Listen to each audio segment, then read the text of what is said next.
The Giants have the long ball going. It's been bye-bye, baby. Tell it goodbye. And a whole lot of out-of-heres. Now they're riding a 3-game win streak and on the verge of sweeping the Nationals. But standing in their way is Max Scherzer. 3 Cy Young Awards, 2 no-hitters, and one of the best in the game. Giants take on Scherzer, and it's coming up next.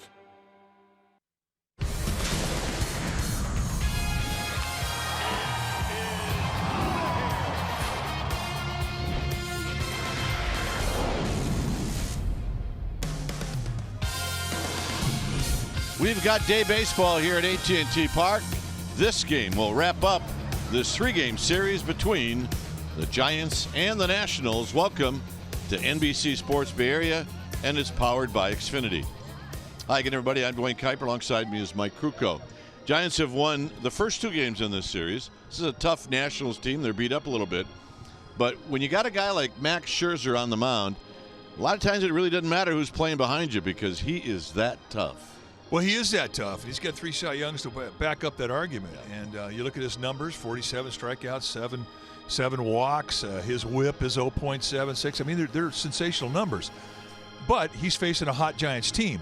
Offensively, the Giants have as much confidence now as they've had all year long. This is going to be a true test for this Giants lineup. The Giants today give the ball to Jeff Samardzija, who's coming off of his first start of the year, 5 shutout innings against the Angels, and the Shark, as we know him, one of the more competitive people that we've ever met, likes the challenge of taking on an ace, an incumbent Cy Young Award winner. So this is going to be a spirited game. Yes, it will. Sandoval is in at third, and Hundley is doing the catching. All right, stay tuned. We'll take you to our NBC Sports Bay Area studios for an update, and we will do that right after this.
Try the new Cholula Buttery Jack, part of the Buttery Jack family, only at Jack in the Box.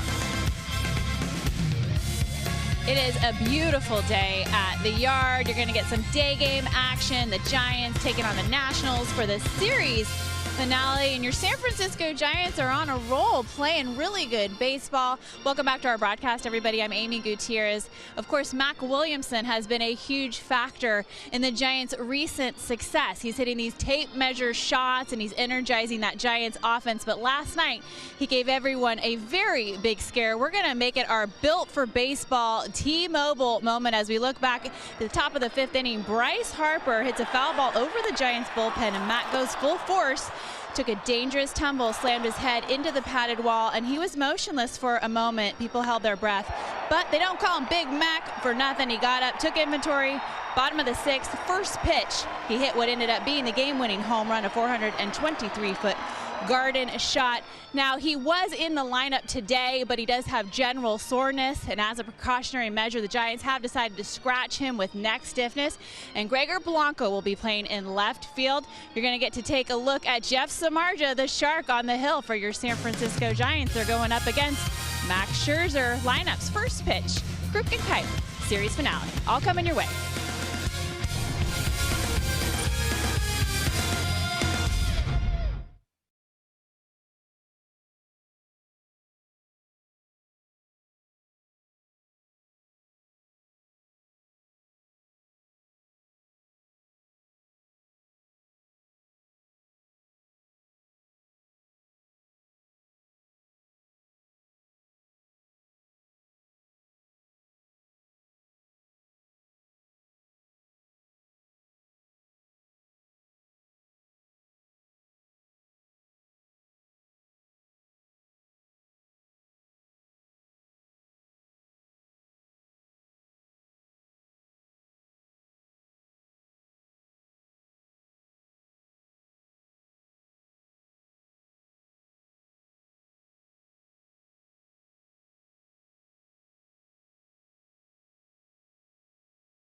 It's Wednesday afternoon. Our game time weather is presented by the Santa Cruz Beach Boardwalk. The boardwalk is open. Visit beachboardwalk.com for park hours. 59 degrees here at the Yard. You see the winds and humidity, and it is going to be a mostly sunny day. Nationals lineup, it looks like this. It'll be the very fast Turner. Trey Turner to lead it off, then Defoe, followed by Bryce Harper, who's 2 for 20 in his last 7 games, followed by Adams, Taylor, and then Stevenson. Adrian Sanchez will hit 7th, Severino 8th, and Max Scherzer is going to hit 9th. On the hill today for the Giants will be the right-handed veteran Jeff Samardzija. Samardzija, 6'5", 240-pounder. 33 years of age. He's in his 9th year at the big league level. This was his opening start against the Angels when he went 5 solid, a couple of hits allowed, a couple of walks, and this is what he's been throwing. Fastball that's going to average low to mid 90s.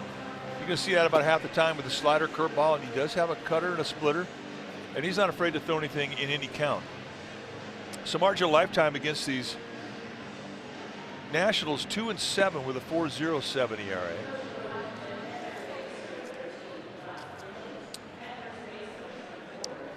Samardzija delayed this year at the start of the season because of some tendonitis in his shoulder, so he's basically still working himself into complete shape as a starter, and that simply means the ability to throw 100 pitches or more. And we're going to take a look at the defense playing behind Samardzija today, starting the Giants outfield from left to right. Mac Williamson scratch. He's got a stiff neck today, so it's going to be Blanco, Jackson, and McCutcheon. Crawford and Sandoval on the left side of the infield. Panik and Belt on the right side. Nick Hundley, he'll be in the squad, putting down the signs as Buster Posey gets a day off. And the first pitch of the ball game is a high pop-up to Panik at second base. And Panik will put it away. So the first pitch, the first out at 12:45. And Jeff Samardzija, the 2014 All-Star, will take a 1 pitch out to start a game. Thank you very much.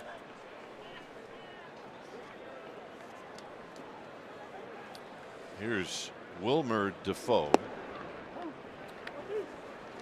Defoe at 211 with 5 runs batted in. Took an 0 for 4 on Monday. And then came in as a pinch hitter and had 2 at-bats last night and went 0 for 2. There you see Harper on deck. Just underway on the sunny Wednesday afternoon here in San Francisco. We come to you from corner of 4th and King. Doesn't get any better than this. 3rd and King. 4th is where? A block away? Block away. Safeways. 2-1 pitch. Up the middle. Shark knocks it down with his foot. Throws, not in time. That one was better off getting by Samardzija, but as a pitcher, your reaction is just to do anything you can. Well, and you know, you always have these little displays of athleticism with Samardzija. He is a gifted athlete, and you're taught to try and get a piece, slow it down, and watch how he gets a piece. Little dance step, just whoop, catches it with his left foot, and he almost pulls this off if it were not for the speed of Wilmer Defoe, who runs well. So it is the first hit of the game. And here's Harper.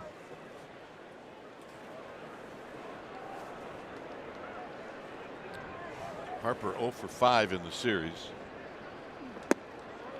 And he takes high. Overall hitting .257 with 8 home runs and 19 runs batted in.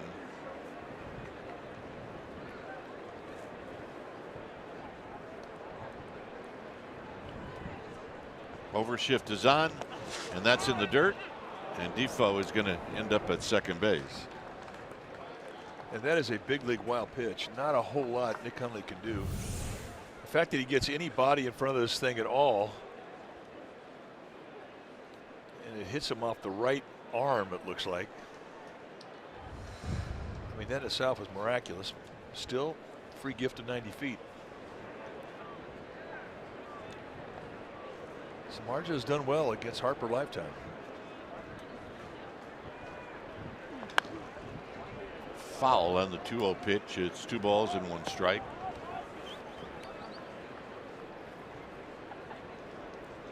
Harper turned around to plate umpire Todd Tickner and said, "Hey, is that a strike?" Tickner nodded his head. Yes, it was. You saw Mac Williamson, a late scratch, a stiff neck. Too bad. We're starting to look forward to those at bats. And the 2-1 is high, 3-1. There's Mac Williamson. The tumble he took yesterday in the at bat where Bryce Harper was the hitter clearly the reason why he's not in there today. Well, I'll take the stiff neck and missing one game. I mean, that could have been so much worse. It could have been a career ender. That's how bad it could have been. Hit into center field for Jackson. Defoe's going back to tag. Jackson with a strong throw, but cut off. So it'll be 2 outs. Adams coming up with a man at third. Well, here's the play we're talking about. Last night it was a pop-up that was going to be in foul territory on the left field line. And as Mac Williamson was coming over, he tripped on the mound, the bullpen mound. And you can see the reaction from Bryce Harper, who himself is a corner outfielder.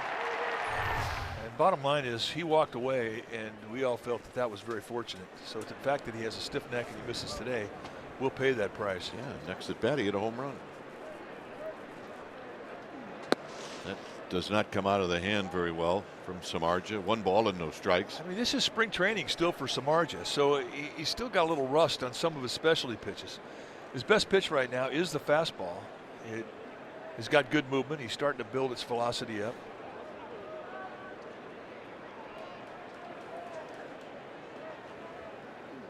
Adams rolls it foul. He's got some ownage on Samardzija.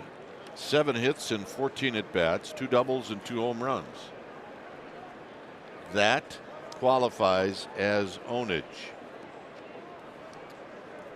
Getting tight corners tonight, or today rather, with the strike zone from Todd Tickner, the plate umpire.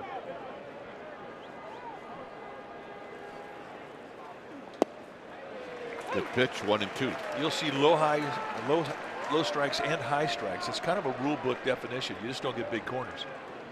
And for the most part, you've got to put it between the knees of the catchers. It's fastball, front door sink, taking out the inside corner. That's our pitch cast, brought to you by SoFi, a modern finance company. And a healthy rip and a foul back. It remains 1 and 2. Yeah, that two-seamer's got good life.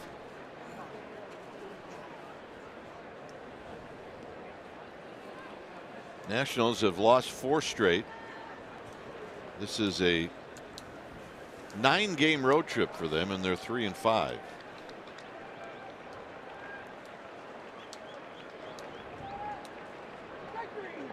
In tight. The road trip started out in New York against the Mets, where they won the first 2 games. Lost the getaway day game. Then went to Los Angeles. Scherzer beat Kershaw, and they haven't won since. And this will be a base hit. Ownage is ownage, and it's 1-0.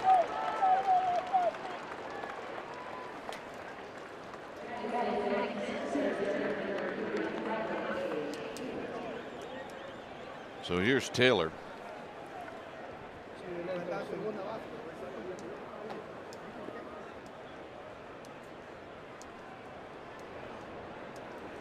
Taylor, an opposite field 3-run home run to tie the game last night. Takes down low, 1-0. So Samardzija has an ERA.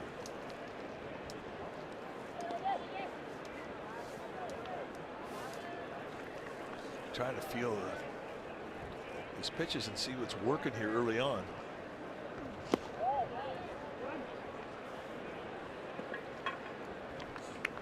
It's the problem when you go through spring training and then you have an injury that sets you back on the disabled list. I mean, there's no way you can duplicate the building process you have in a normal spring training. You come back, you're coming back quick.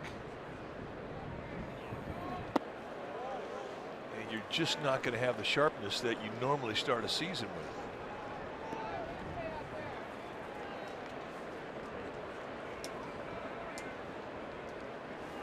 So we'll see what Taylor does. 3-0.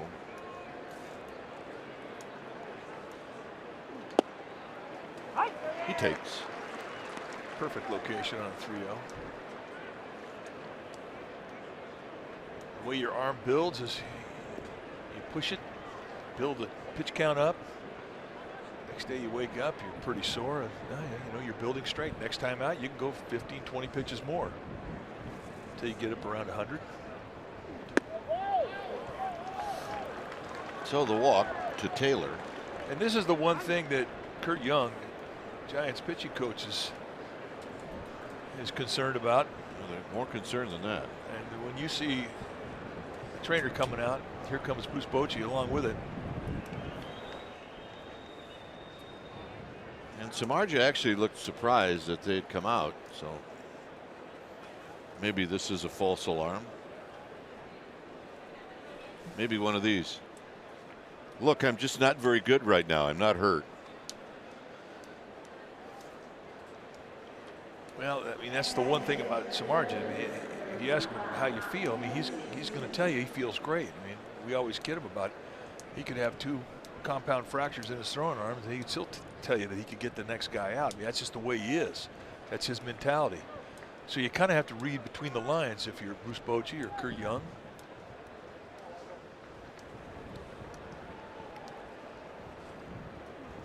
Down low, 1 ball and no strikes. Right now, he's just trying to find a pitch that he knows he can get in the strike zone with. And you know, try to get lucky. Try to get out of this with just allowing the 1 run.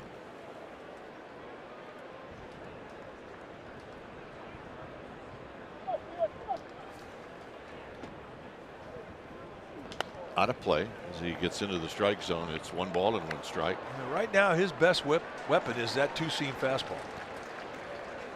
Because in the eyes of the Nationals, he hasn't gotten the slider, the curveball, or the split, or the changeup over. So they're not even going to think about it. 2-1.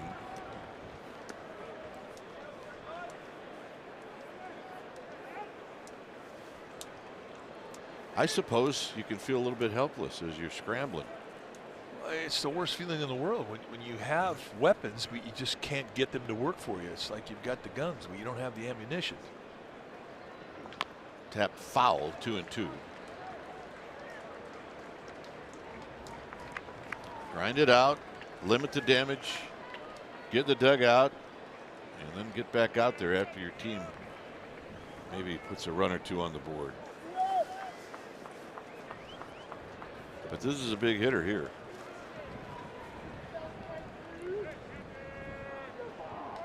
Foul back. Just got a piece.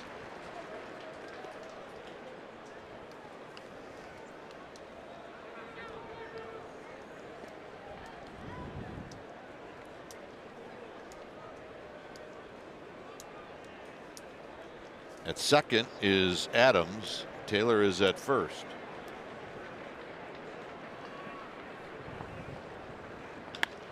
Hit out to left.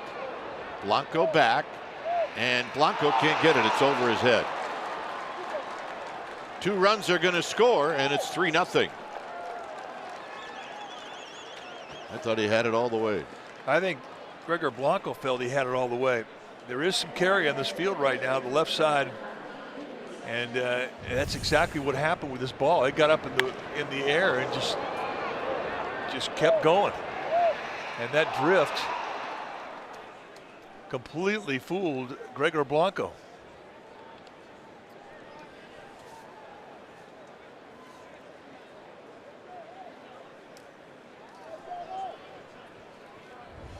So here's Sanchez, and he rolls it foul. I want to be clear. I didn't say I think he should have had it. I thought he had it. Well, I mean, it's the challenge of playing in Northern California. It's never the same wind conditions. Day games, night games, completely different. 0-2. Some anger on that fastball.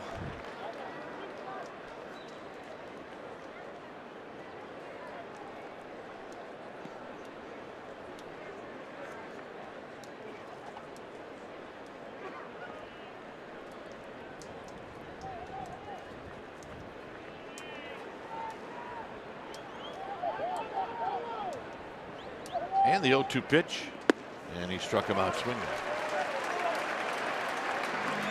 All right, now you got to catch Scherzer. It's 3-0 Nationals.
It'll be Blanco in the leadoff spot.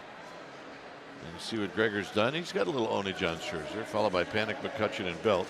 Sandoval will hit 5th, and it's Crawford, Hundley, and Jackson, and Samardzija will hit 9th. Take a look at the starting pitcher today for the Washington Nationals. It's going to be the ace, Max Scherzer. And how good has he been? Well, he's been brilliant, as a matter of fact. 3-time Cy Young Award winner, 5-time consecutive All-Star. And in 5 starts this year, 4-1 with a 1.36 ERA. And look at the strikeout walk ratio, 47 strikeouts against 7 walks. And this is what he's going to feature: a fastball that'll go low to mid 90s, more mids than lows. He'll cut it a lot. It's a good one. Changeup, slider, curveball, all strikeout pitches. Other than that, he's pretty average. Yeah, pretty average. Lifetime against the Giants, 3-4 with a 4.17 ERA. Blanco hitting .316. Swings and lifts this pop-up down the left field line. Sanchez will give chase, and Steve Kowalski had to scramble to get the heck out of the way, and he did a good job. Well, he's no rookie. Killer Kowalski, he's done the ball duding a long time.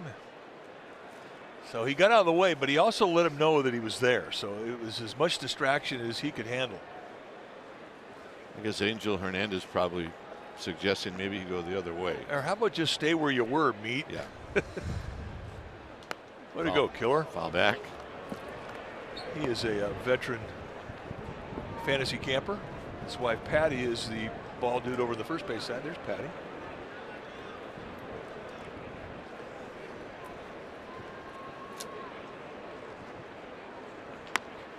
Slowly hit to Adams, and that's how the bottom of the first gets started. Let's take a look at the Nationals defensively today behind Max Scherzer, starting in the outfield from left to right.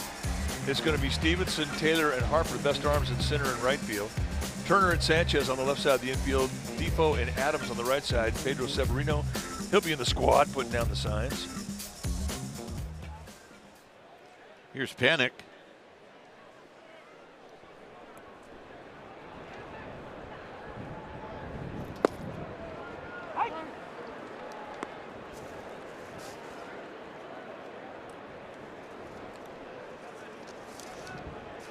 Panic hitting .286.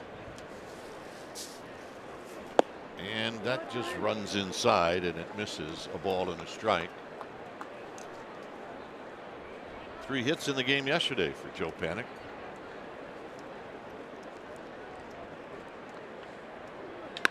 Drives this one into center field, but Taylor's got a beat on it. 2 outs. See, that's the thing. When you're facing a guy like Scherzer, who's got great stuff and great credentials, 5-time All-Star consecutively, running, and 3 Cy Youngs, you would think every time you hit the ball hard like that, it should just automatically be a hit.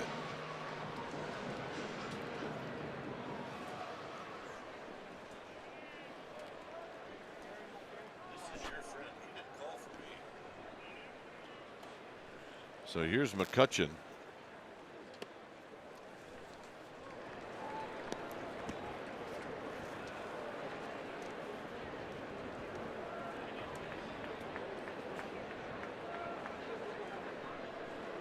And McCutchen takes low and away. Now this is the Cy Young finishes the last 5 years, 3-time winners, and the other 2 times he was in the top 5. But one of the few to ever win the Cy in both leagues. Once with Detroit, twice with the Nationals. He's legit. I mean, he's got all the great stuff. He's competitive, smart. I mean, he's the whole package. Yeah, think about the Giants sweeping the Tigers in the World Series when they had Verlander and this guy. Well, the Giants had Zito. That's exactly right. Unbelievable. 3-1. And the walk.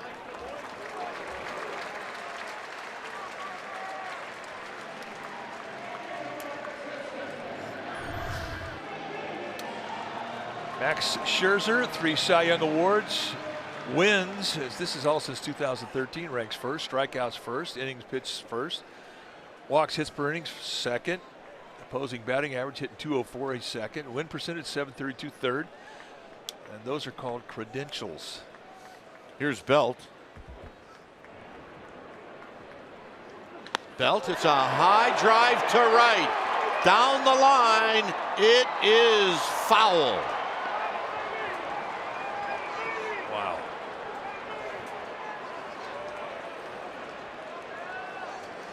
He has been in some kind of a roll. How did that not stay fair? I have no idea. It had to be close. Belt had no issues with it.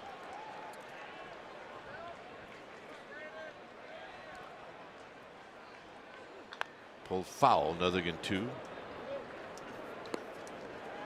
Belt in his career against Scherzer is 3 for 11. He's got a double and a triple.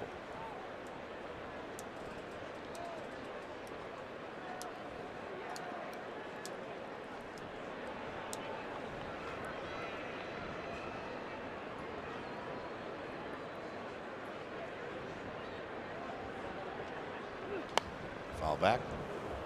Scherzer take a long time holding the stretch position.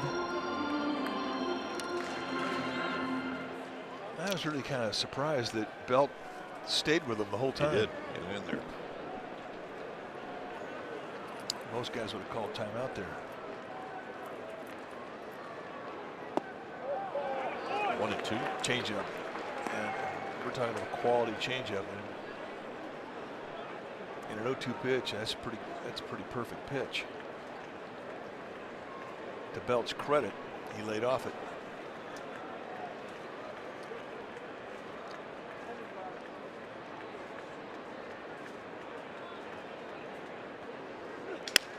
He's definitely trying to freeze Belt. He did take his bat. It's 1-2.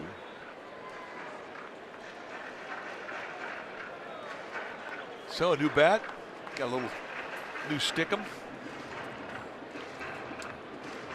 And these guys got a souvenir.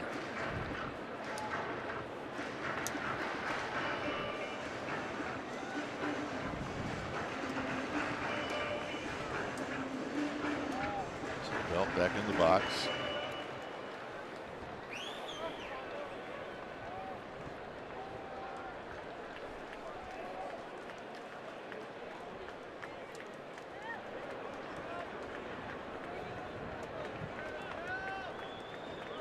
McCutchen with his lead.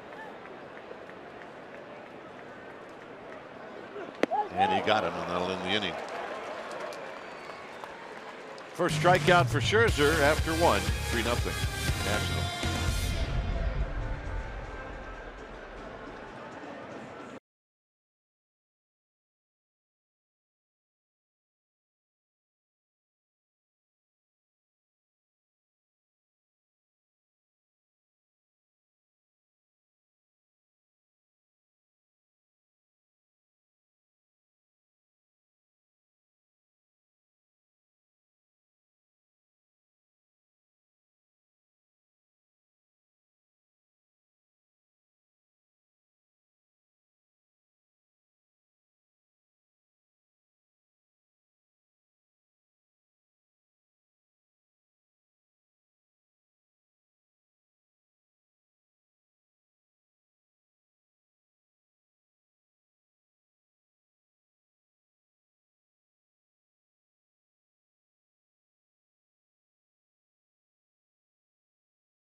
The annual Bear You Unite with the Warriors presented by Pete's Coffee.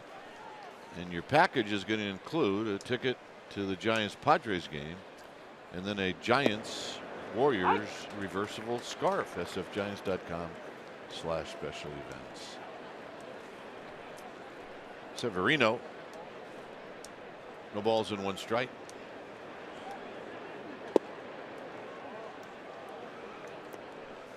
Just a bit inside. Giants have lost their scoreboard. Scoreboard is not working here at the yard today. For now.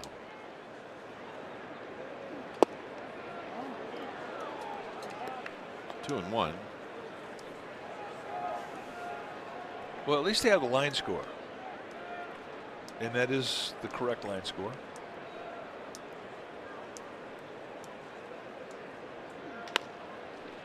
Two and 2.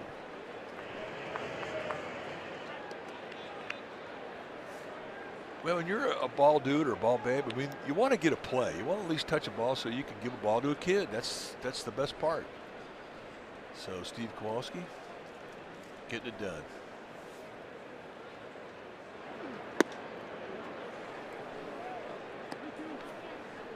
Three and 2. One thing that Samardzija didn't do last year is walk people, and he walked Taylor in the first, and of course, you know, it seems to happen where Taylor scored. This is a foul back.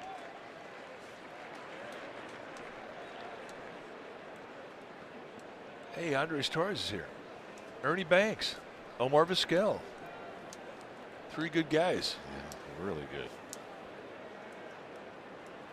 Omar's thickened up a little bit. Yep, it happens. A little pop up behind second base. Crawford will make the catch. Let's check in with Amy G. All right, gentlemen, we're just before the game, the Giants announcing that they have placed Chris Stratton on paternity leave and recalled reliever Roberto Gomez from AAA Sacramento. Chris is on his way right now to Mississippi to meet his wife, Martha Kate. They are expecting their second child. All best wishes to him. Bruce Bochy saying he does expect Chris to be back for his slated start on Saturday. Gentlemen?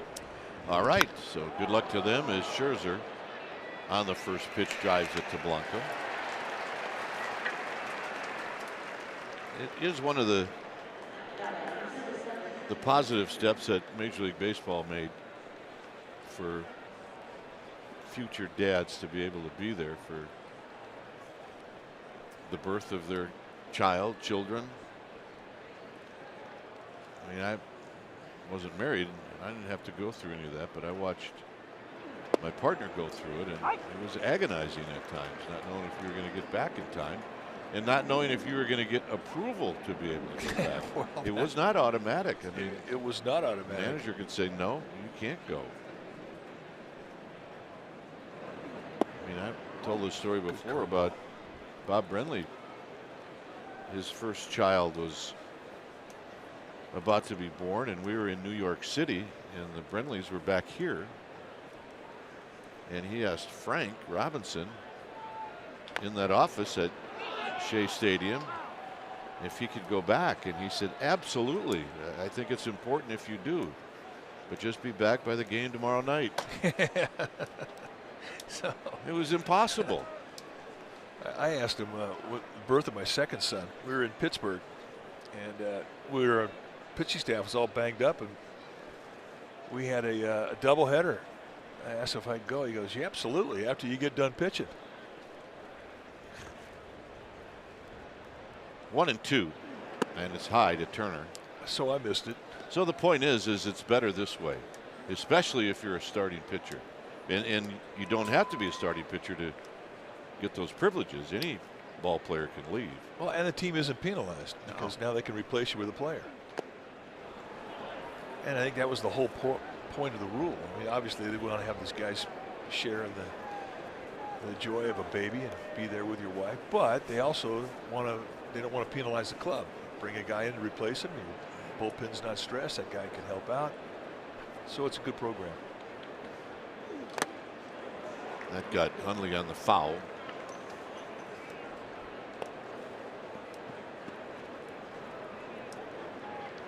I think everybody loosened up a little bit. Yeah, I mean, pretty tight there bereavement leave, for a that's while. another one. You lose a family member. I mean, you want to be there for the funeral. Well, the team's not penalizing your absence. They get to have a player replace you.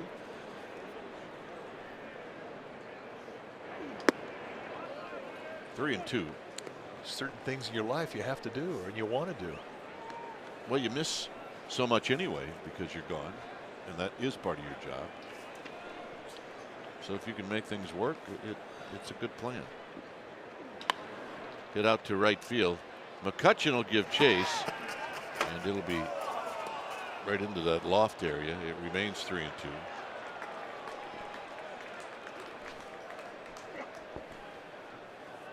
So, hey, we're thinking about you, Strattons. Yeah, and best wishes. Congratulations and all those good things. This will be the 9th pitch coming up to Trey Turner. A lot of pitches early on for Samardzija.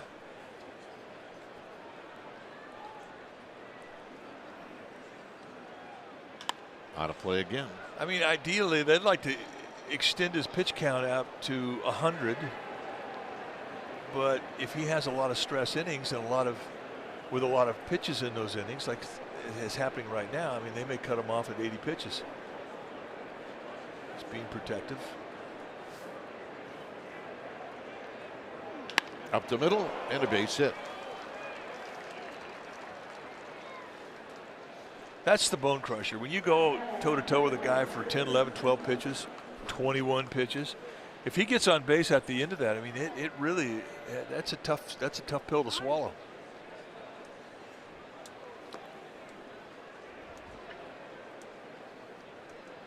Defoe with an infield hit.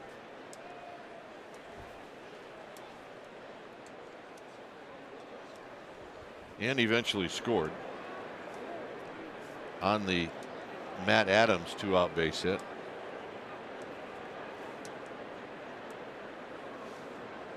Turner's going to go. It's just a matter of time. He's got 9 steals on the year and he hasn't been caught.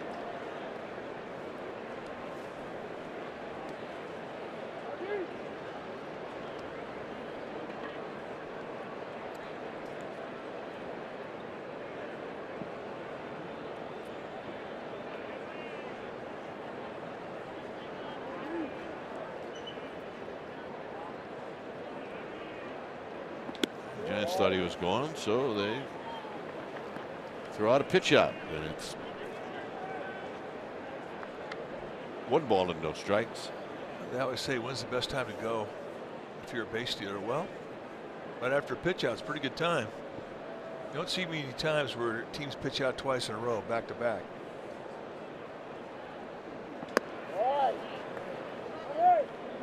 And this becomes a big pitch. And you don't want to set the table for the guy on deck, Bryce Harper.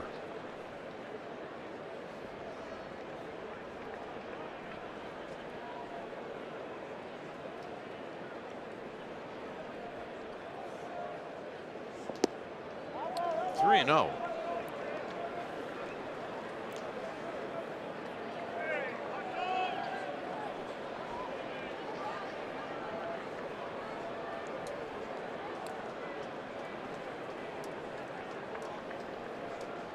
Runner goes, and the pitch is high, so Samardzija's worked this into now having to face Harper.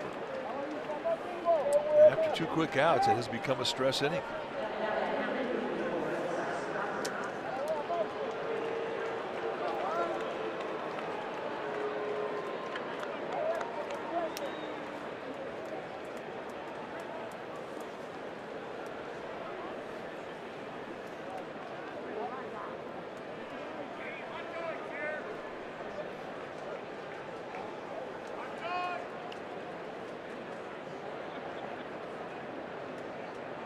And the pitch to Harper, and Harper unleashes a mighty rip, and it's no balls and 1 strike.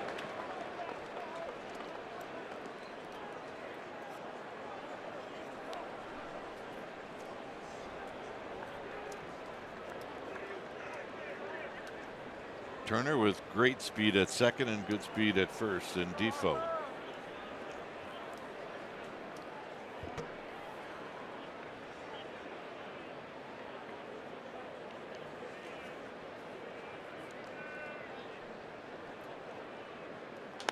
Out of play, 0-2.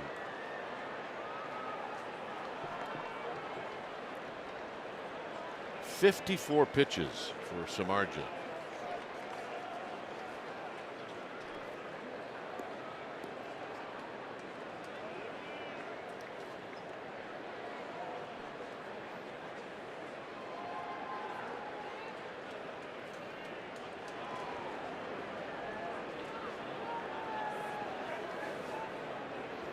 And the pitch, and it's up and in. It's 1-2. Does kind of feel like a spring training outing. Well, it really is. I mean, the upside of it is that he's digging deep and he's going to come back stronger on his next start. But there's just not a quickness to his breaking stuff. He's throwing some good ones, but they're a bit inconsistent. And overall, he just doesn't have the feel or the command that we're used to seeing him have. I mean, if you look at what Samardzija did last year, I mean, there's two stats you need to know that tells you all about this guy.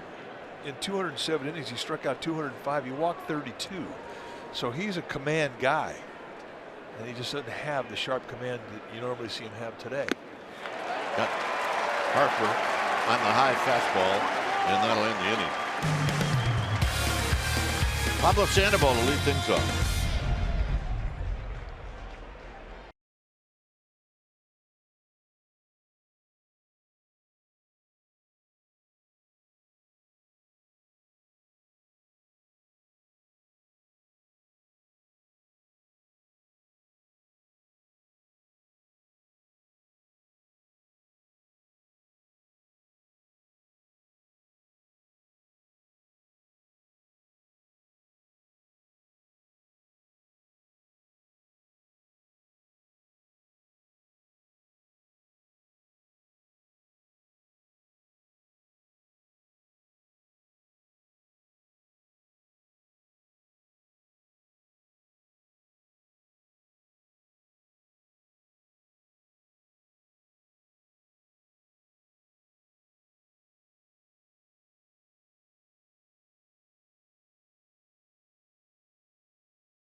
Stepping up, they were honoring a woman here that I think the banner said it was her 100th birthday, and Sandoval just happy to be walking up, and everybody was cheering for her, and I think he thought it was for him, which is good. That's fine. Yeah, I'm back.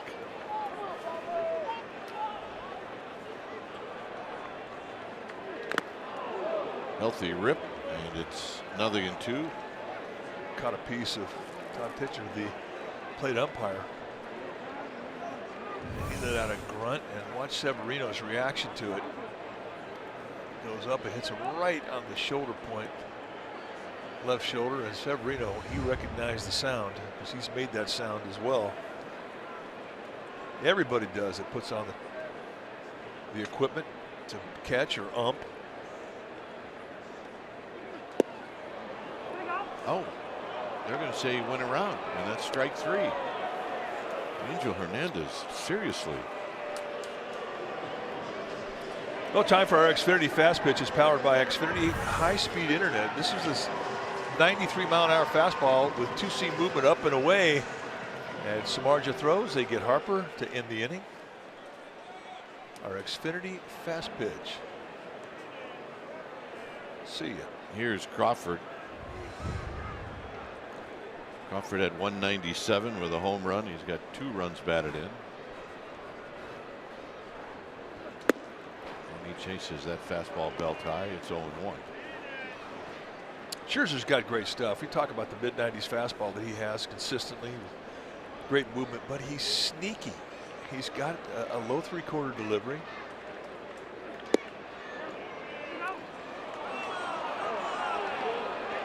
Angel Hernandez with the quick trigger today. Let's take a look at Pablo's strike 3. All right, this is what Angel Hernandez said was a swing. It's not a swing. It's not.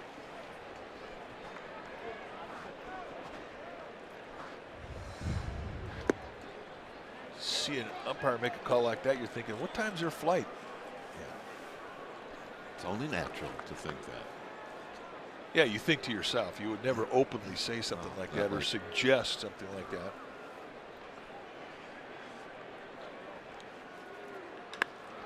Crawford goes the other way, and this one is going to sail over the head and into the seats of Stevenson. Crawford did not have both cheeks into that one. You know, he doesn't have to. He's got strong hands. And you get a guy like Scherzer, he's going to supply the power. But it's where this pitch was and what he did with it. This is away.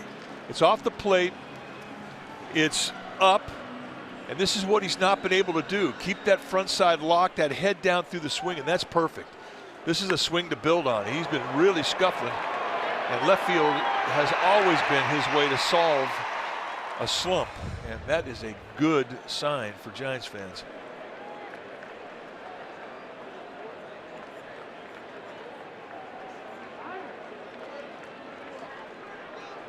So the Nationals have to burn a mound visit here just because there is some problems with the signs with the runner at second.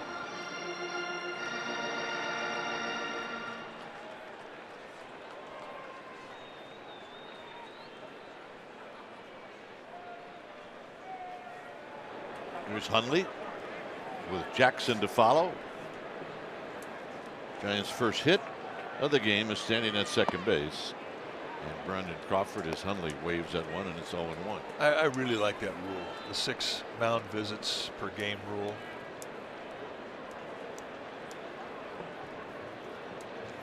It really, I think, has had a positive effect on the game.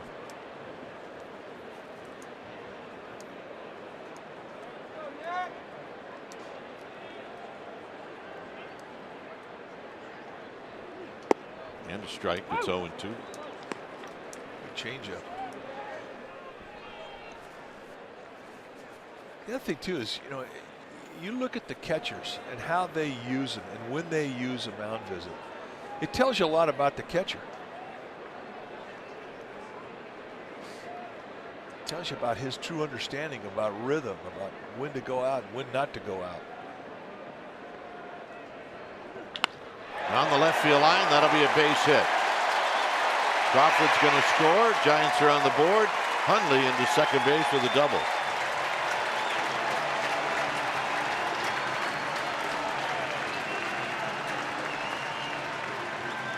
All right, back-to-back doubles. And here's Jackson. Set an outside target. This one gets a little lazy middle in, and Hundley does what you're supposed to do with a location mistake. And he does it in an RBI situation. That brings momentum into his dugout. Nice at bat. So here's Jackson.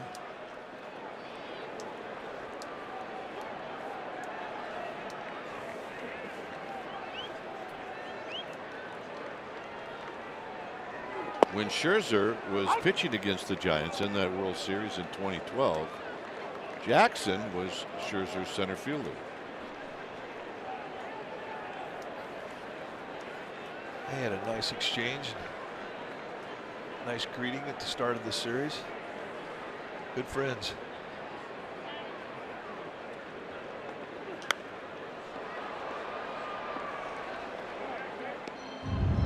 Buster Posey homered in that series against Scherzer. This is a cold night. Look at right around that pole.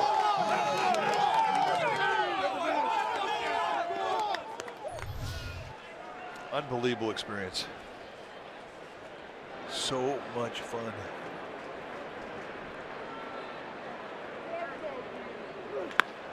Hit into left center field. Taylor got a great jump, and he's going to reach up and make the catch. And Hundley will tag up and go to third. Nice play.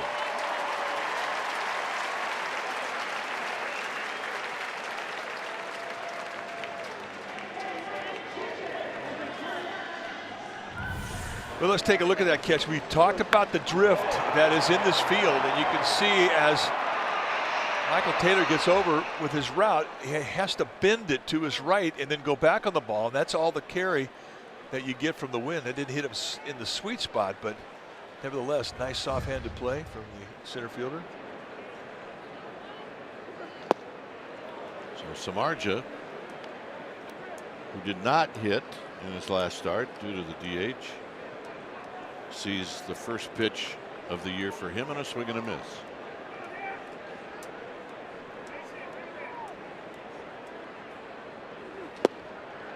Oh, 2. Start a little sooner on that swing.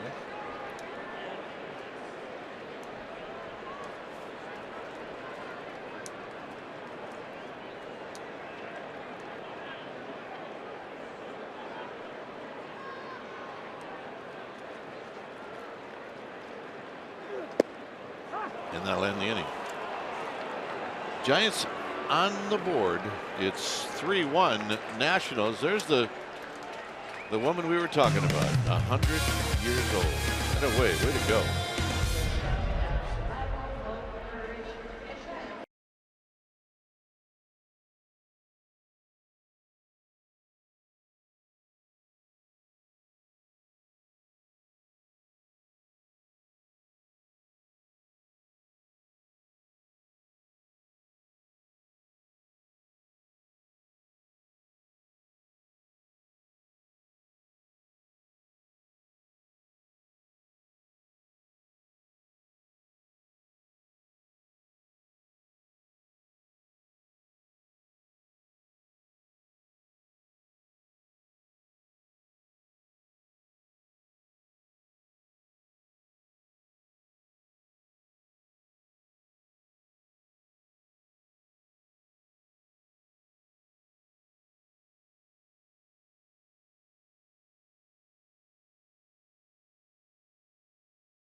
San Francisco Giants may not be reproduced or retransmitted in any form, and the accounts and descriptions of this game may not be disseminated without the express written consent of the San Francisco Giants Baseball Club, LLC. Well, the Dodgers are coming back to San Francisco. That's right. Friday, Saturday, Sunday have 4 games. This Friday, the first 20,000 fans will receive a 60th anniversary Beat LA 2 Flaps Down hat presented by River Rock Casino. You need tickets? Go to sfgiants.com and get on it.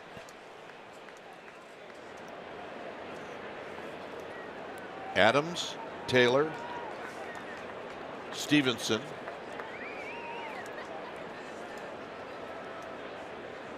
Swing and a miss, 0-1. Good changeup. It's one of the best specialty pitches he's thrown today. All right. Samardzija get right back on track, right?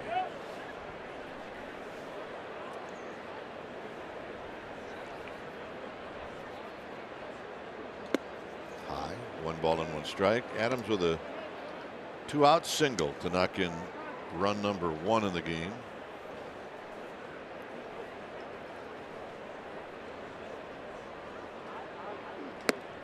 One and two. 2 changeups followed up with a fastball, and a quick bat is late. What do we got going here? A little The brisket, carvery. a little turkey. The pickle. That's a big league pickle right there. Are you a pickle guy? Yes, strike 3 call. Me too. Third strikeout for Samardzija.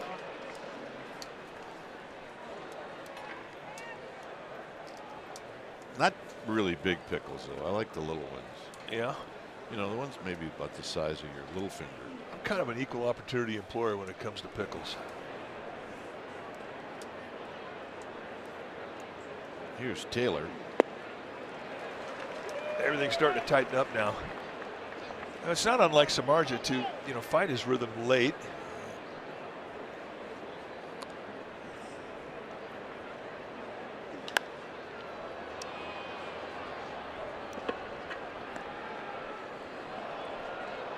But you can definitely see in the pitch performance of the changeup and the curveball, things have tightened up.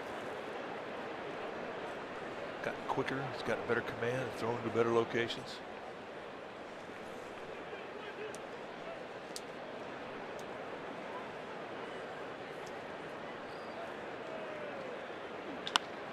Towards the hole and a base hit.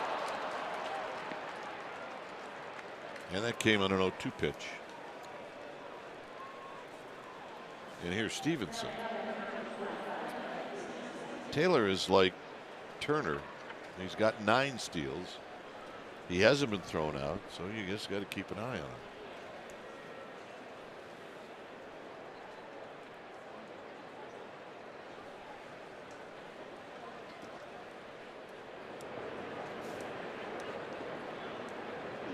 Swinging a line drive into left center field. That'll be a base hit. Jackson's throw will go into second, but it airmails everybody.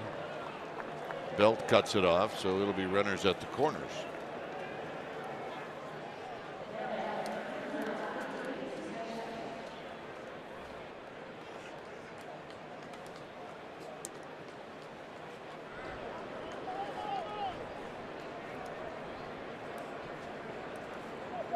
Sanchez struck out to end the first.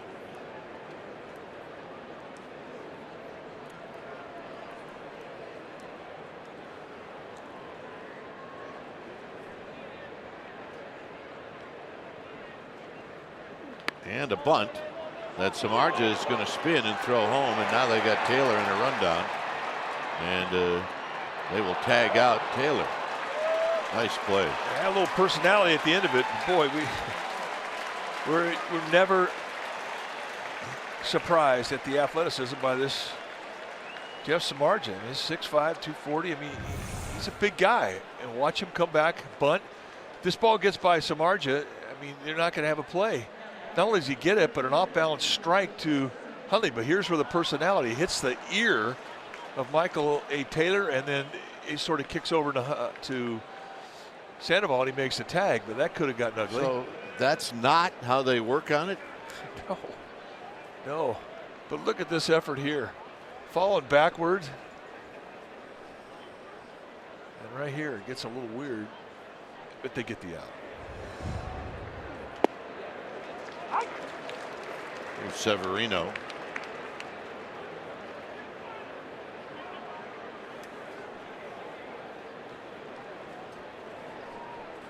Severino hit a pop up to Crawford.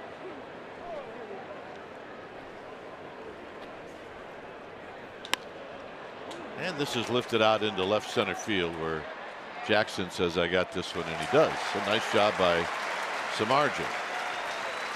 Top of the order coming up. Blanco, Panic, McCutcheon, 3-1 Nationals.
Bay Area is brought to you by Cresco, your #1 choice for tool and equipment rental, with 19 stores to serve you in Northern California. Here at AT Park on this Wednesday afternoon, it's a 3-1 lead for the Nationals. And it'll be Blanco, Panik, and McCutcheon.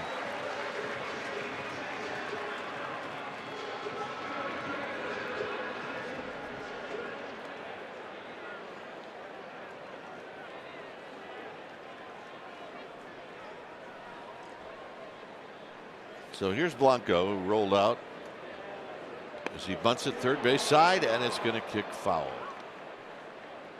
Well, what's the rule when you're trying to bunt? Yeah, if it's not going to be perfect, then let it roll foul. And that's exactly what Blanco did.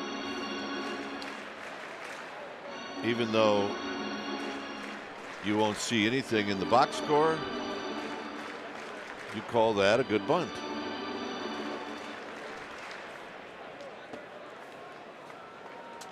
Hulk's here.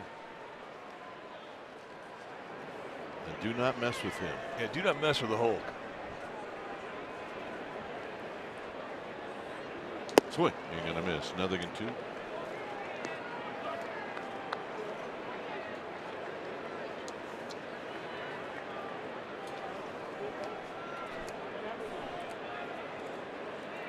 Panik on deck.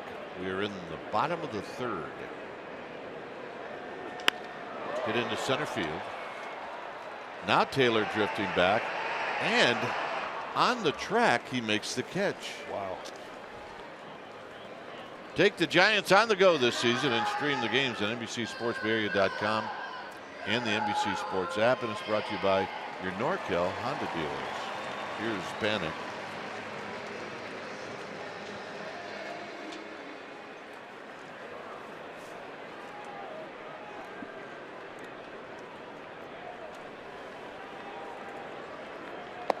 Panik takes low.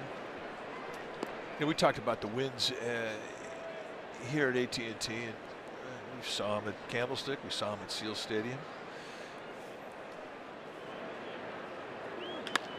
Hit to left. Stevenson. 2 outs. And the win in day games is totally different than the win in night games. Some days you don't have much wind, and other days you have lots of carry. And it's late. That's what's happening today.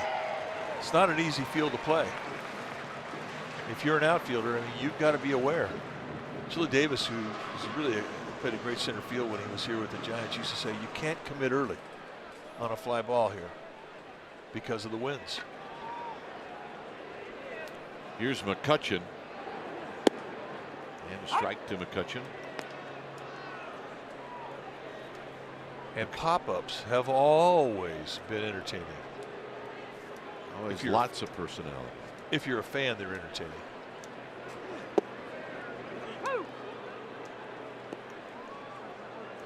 McCutcheon not too happy about that call. That was a formal protest without saying a word, just with body language. Rolled foul.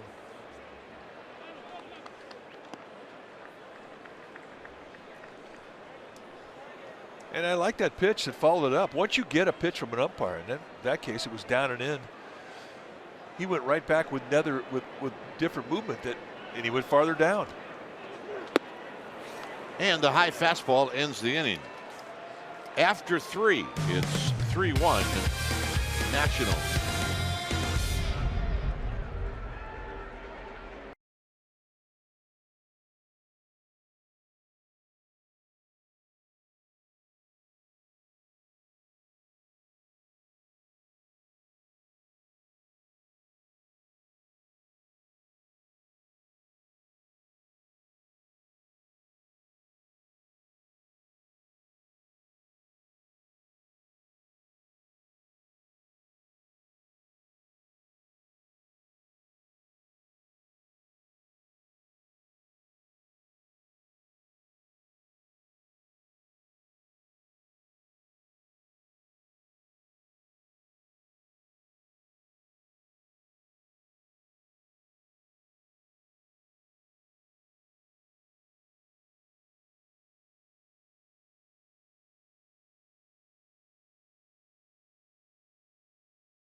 for you this Saturday night, the 7:05 game.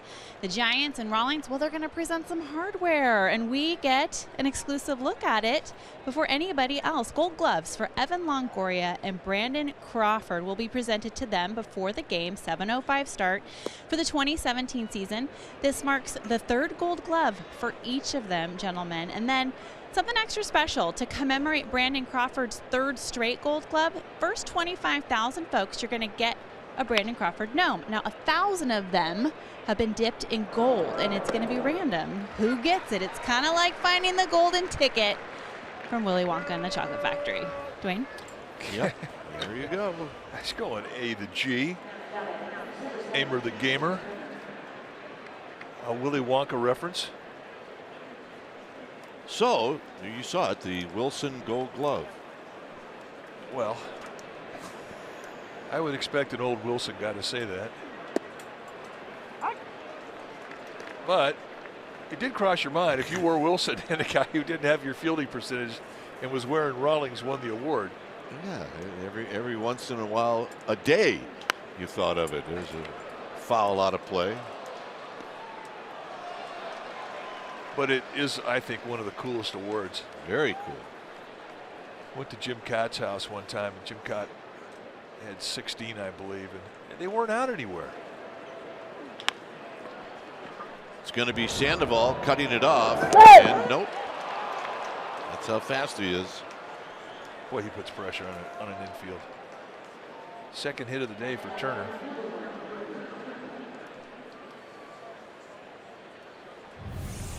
Take a look.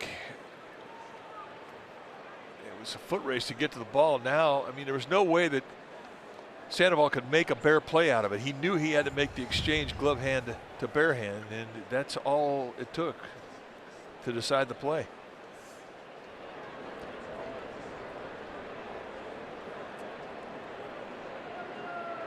Turner goes. Hundley's throw. They got a shot. No. I thought they did. Well, they're looking at it.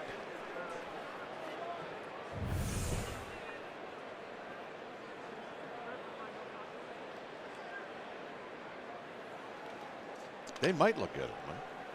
Well, I mean, to me, that's pretty close right there. I don't know if it would warrant a look, and they're not going to challenge it. One more look at this angle.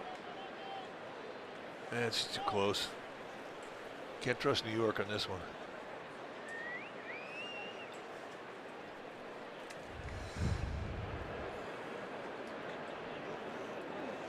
Down low. Nice block by Hundley. But I walked into Jim Cott's house, and I kept looking around for all the gold gloves. And finally I said, all right, where are they? And he went into the den, and he had a bookshelf there that had cupboards on it. And he opened up the cupboards, and there they were. And it was like walking into a museum. It was spectacular. It was. It was impressive.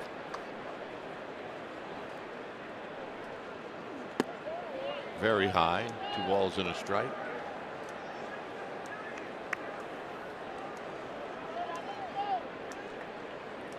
Well, I can tell you where mine would have been. On the hood of your car? 2 of them would have been on the hood of my car, my wife's car, my kids' cars. High again, 3-1.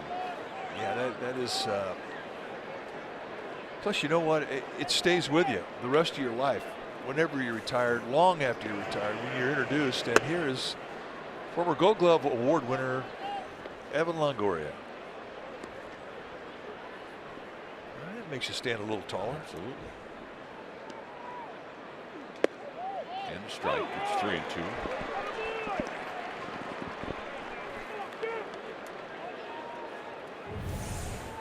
Two-seam fastball. It's been a good pitch for Samardzija today. That's right there at the top of the zone. And from an umpire who was looking for strikes there.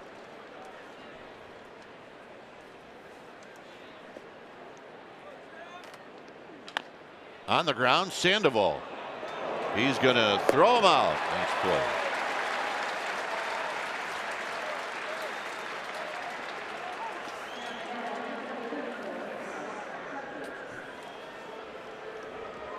So here's Harper.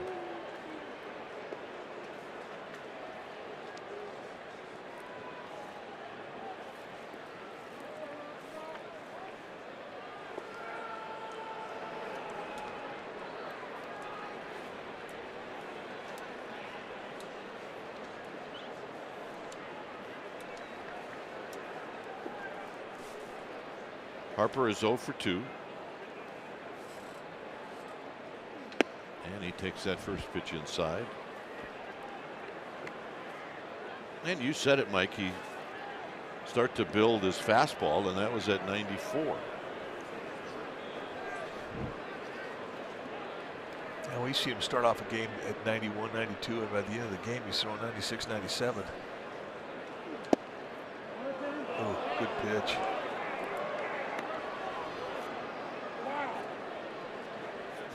Just haven't been big corners, and that's just Tickner's strike zone. I mean, you'll get low pitches, you'll get high pitches. It's kind of the defined rule book strike zone.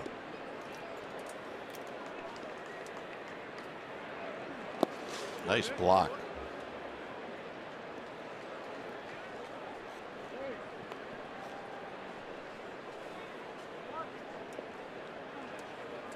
So now Harper will be walked intentionally.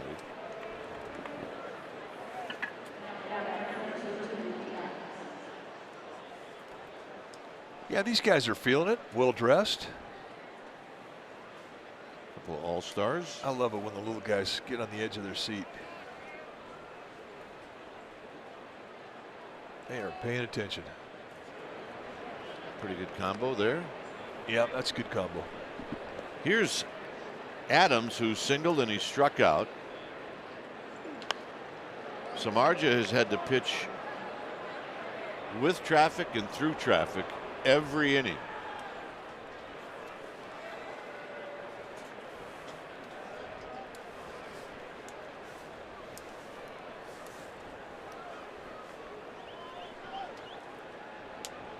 Overshift is on.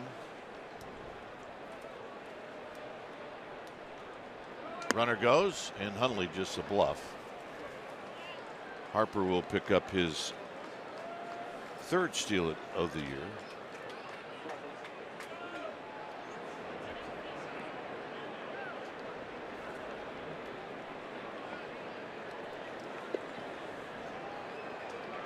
Well,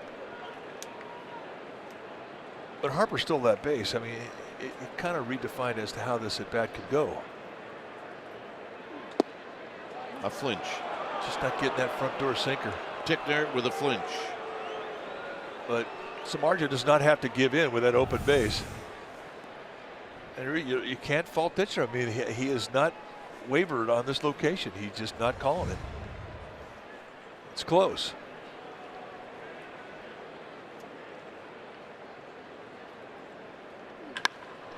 Deep to right and gone. And ownage is ownage as Adams parks a 3-run home run, and that hurts.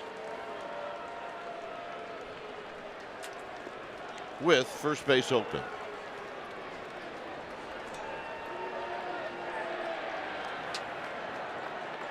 And Bruce Bochy's coming out. Take a look at the location, and it is right down the middle. And that is one that Samardzija will wish he had back. When it's time for a change, think Speedy Oil Change and Auto Service, your trusted oil change, tune-up, and smog experts.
he has done.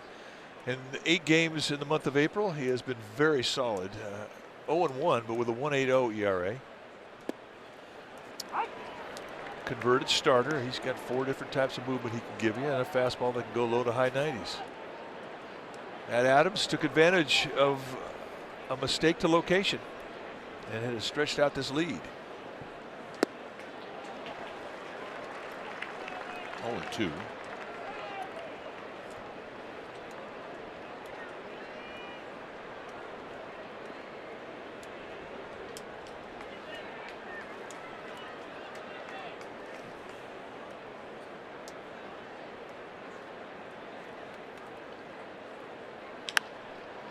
This is going to be another tough play, and Crawford is going to make it. Yep, that's why he's going to pick up that goal thing they're going to hand out. What a play. 6-1 Nationals.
A modern finance company.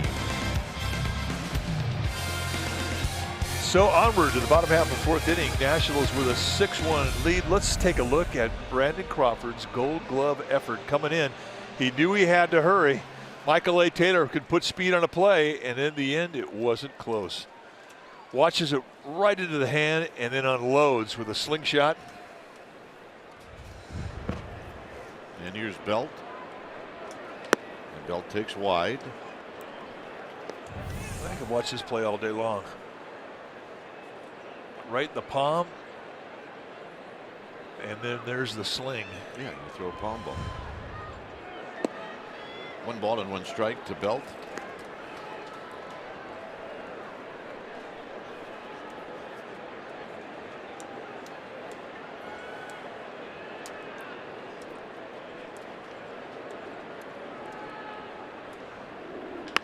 Belt on the ground to Defoe. 1 out. All right, time for our Smart Plays, brought to you by your Northern California Ford dealers. And last night, Brandon Belt hit a 2-run homer off of Tanner Roar. That has run his streak to 5 home runs in 6 games. And that's our Smart Play, brought to you by your Northern California Ford dealers.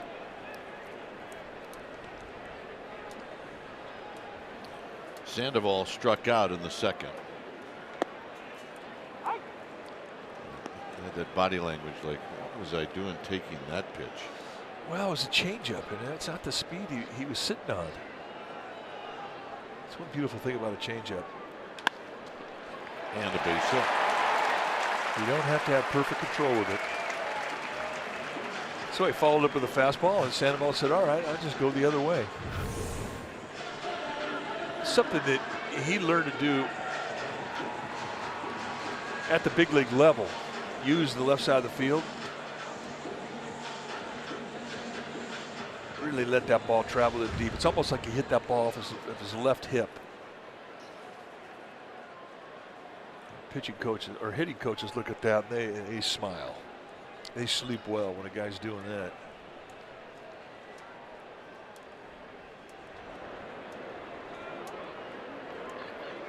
Crawford with a foul back.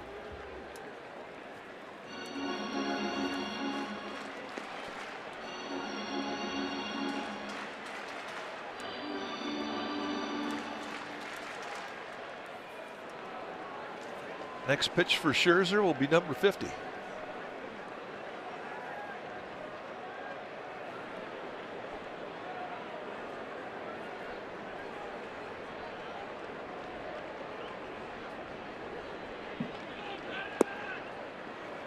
And a little low.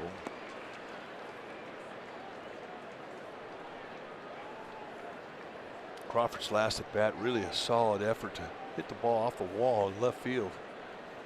See, I always look at when a guy's coming out of a slump and he puts together a good at bat, a good swing, what's he doing his next at bat?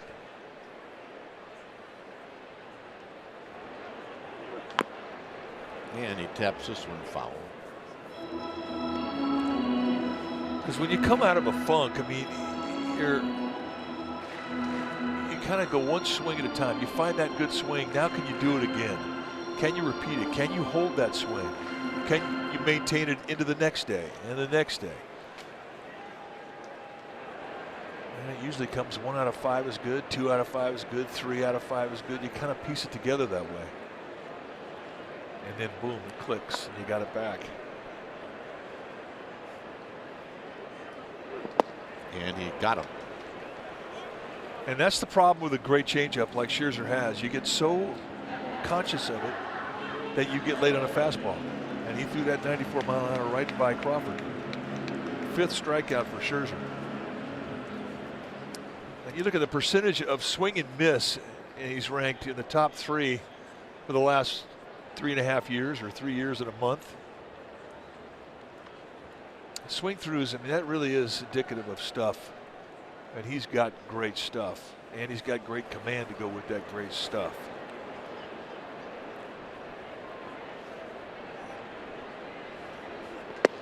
And a high strike, and it's 0-1.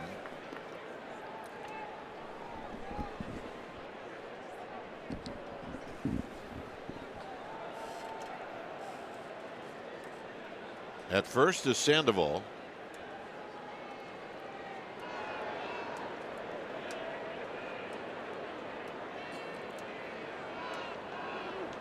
And a nice rip, and it's 0-2.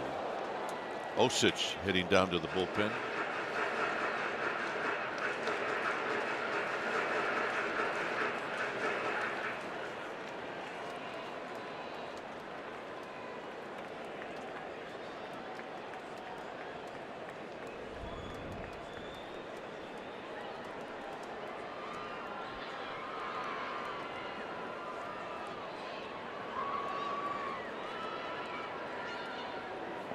And he got him to end the inning.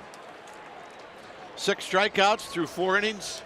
Comfortable lead for the Nationals at 6-1.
area is brought to you by Toyota, designed for the grind that comes through every time.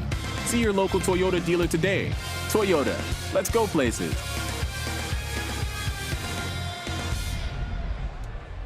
Six-one Nationals are on the top of the fifth inning. Pierce Johnson heading out to resume his second inning of work. As you see, little AT&T.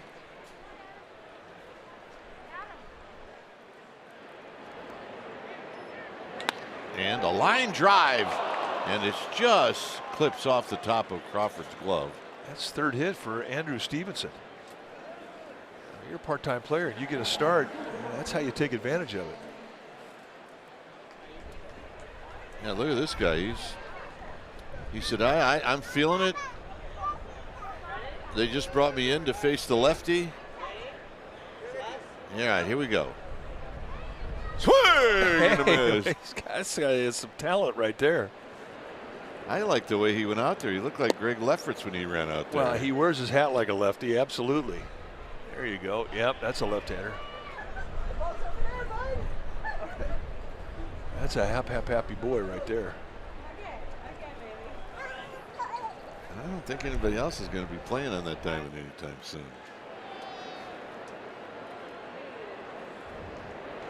And a bit outside. One ball and one strike, or make it 2 balls and no strikes.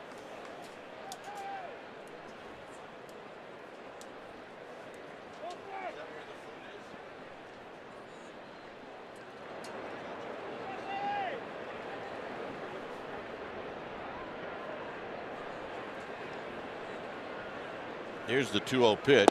Swing and a miss. All right, lefty, he's into the windup, and here's the pitch. Yeah, nice, Steve Reich. You know what? That's not the first time he's thrown a ball. No, I could think this goes on in the living room every night, watching Giants baseball, and he'll throw 600 pitches. No pitch count on that little guy? No, there's no pitch count. Unlimited pitch count. His pitch count is when he throws and then he lays his head on the pillow. That's it. And I kind of half believe that baseball goes with him into the bed.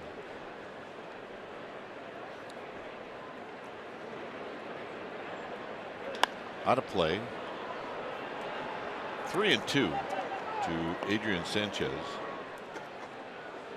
I mean, I could count the number of things on my left hand that I took into bed with me as a kid.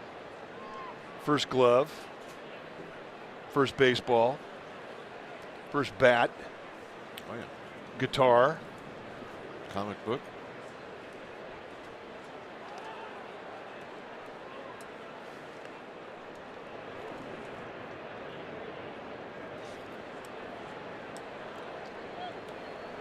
Three and two.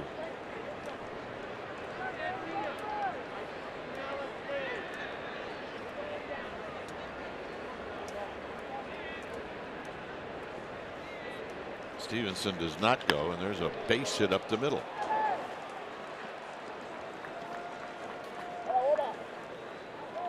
Padres will be in town to close out this series. They'll be in town Monday, May 30th, and then all the way through the 2nd.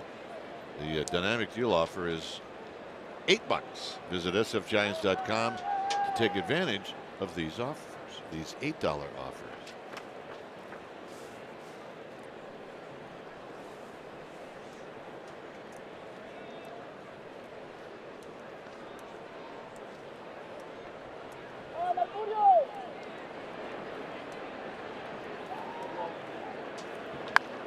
Look out. Foul. We're good.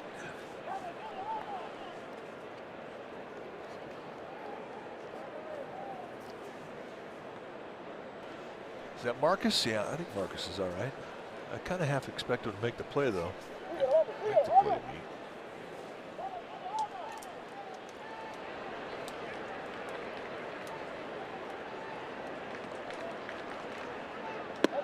There's a high strike.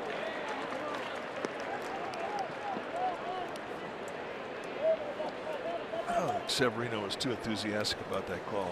Didn't seem like it.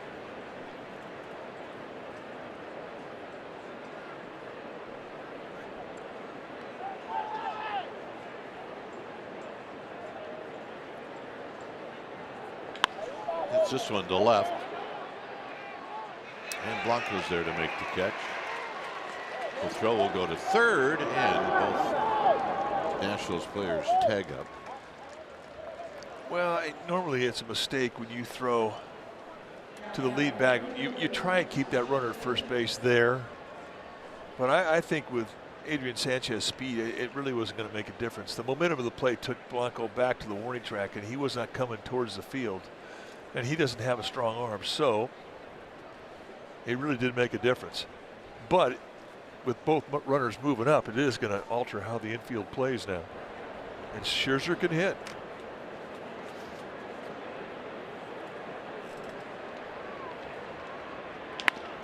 To Crawford, and he'll check the runner.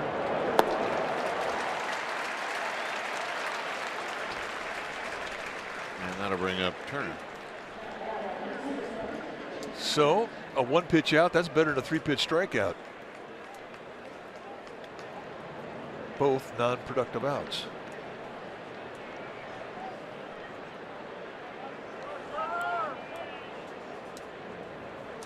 Turner's got 2 hits.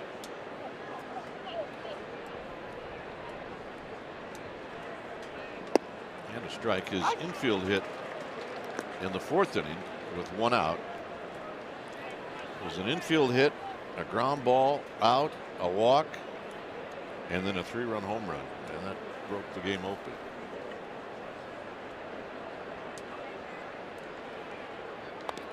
Cute foul, 0-2. I mean, look, there is time for the Giants to get back into this, but Scherzer's been really, really good.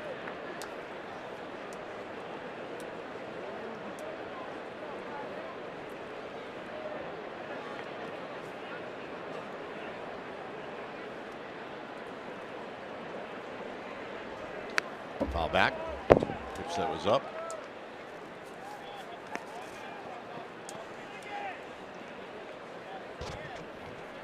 Clayton Kershaw pitches tonight, and Mike and I were doing the math. So this is a Wednesday. Is it possible that he will not pitch in that 4-game series against the Giants? And that blows my mind. I don't know if that's ever happened. Usually when the Giants and Dodgers hook up, you know Kershaw is going to be on the hill, given his lifetime success against San Francisco.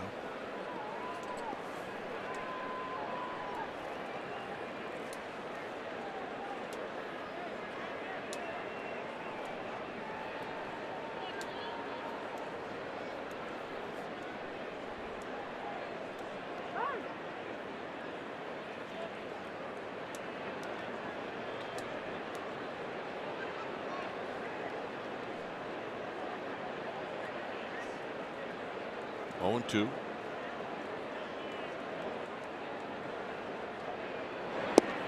One and two. Good 0-2 pitch there with a slider. More of a cut fastball, but you can see the movement sliding away from Turner. And that's a count you don't want to miss out over the plate.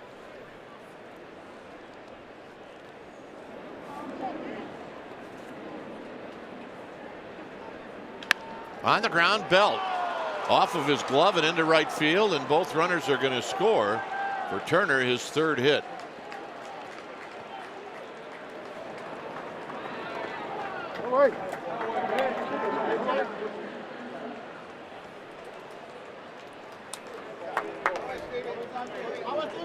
Belt got a little leather on it, but certainly not enough. And here's Defoe.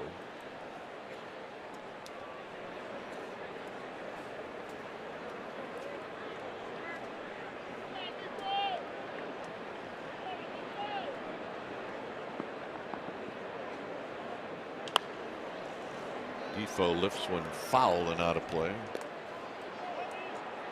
8-1. And with that base hit by Turner, the Nationals now have 11. They had 5 on Monday, and they had 6 in the game yesterday.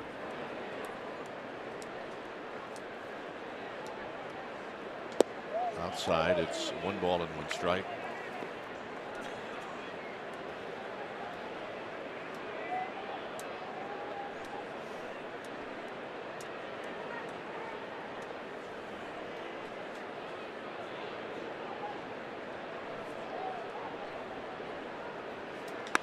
Hit out to left. And something on it, but Blanco is going to race back and make the catch to end the inning. 8-1 Nationals.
April 25th, 1969, at the Stick, Candlestick Park on this date 49 years ago, Jack Hyatt hit 2 home runs, including a walk-off grand slam in the 13th inning to beat the Astros 12-8. On base for Hyatt's slam was Bobby Bonds, Willie Mays, and Willie McCovey. And that's your timeless moment, brought to you by Coors Banquet. Here's Austin Jackson. Colby Tomlinson on deck. Jack Hyatt, one of my all-time favorites in my whole career in baseball, to be around him. He was a coach. He was a manager in the instructional league for us, but a coach at the big league level.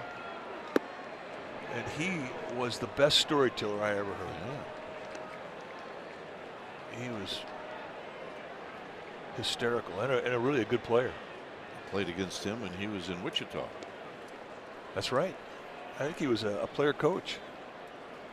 That would have been 74 or 1975. I'm not sure.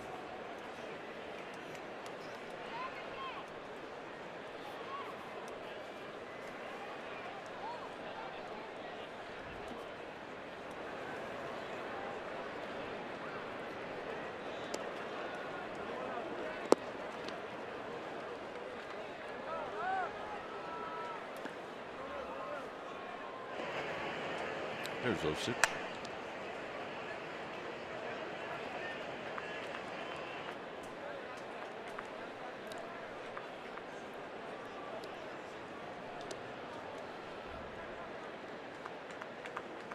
Got him. Nasty changeup. Stanley Cup playoffs, Sharks at Golden Knights, which by the way is in Las Vegas. Tomorrow at 7 p.m. on NBC Sports Network. Sharks Playoff Central, 6:30 p.m. and after the game, NBC Sports California.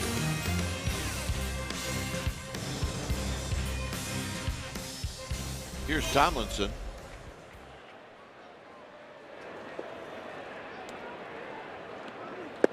Tomlinson looks at a strike with Gregor Blanco on deck.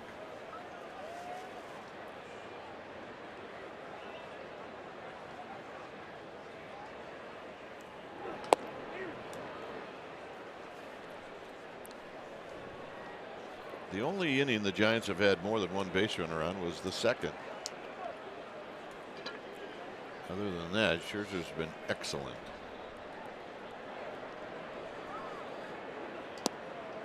Both the Giants and the Nationals get tomorrow off. And for Bruce Bochy, I mean, the fact that he had to get in the bullpen a little early today, it's a chance for his bullpen to get some work. Some guys needed it. But he had the arms to absorb the amount of innings.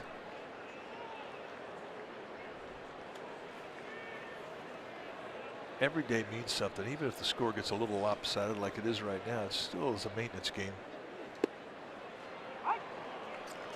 Guys who need some at-bats, guys who need some innings pitched.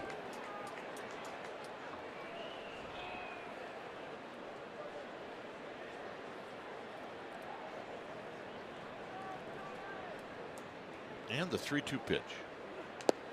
And the walk. Nice at bat for Tomlinson.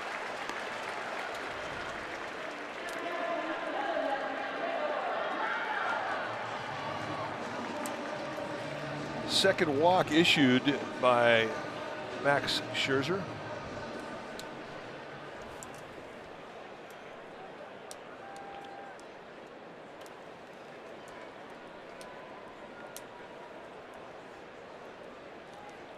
Blanco is 0 for 2. His last at bat. He hit a fly ball to deep center field. And he takes a strike.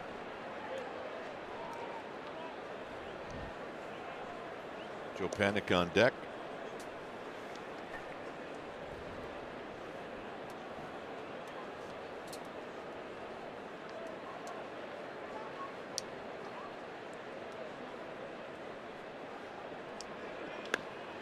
Now left field line. This will be through the bullpen and then out of play. You know, this year you look around, every team's schedule has a couple of quirks in it. Giants, we've talked about 5 road trips where they have 3 cities they play in, which is unusual. For the Nationals, they go home for 10 days, and their next road trip they play San Diego and Arizona.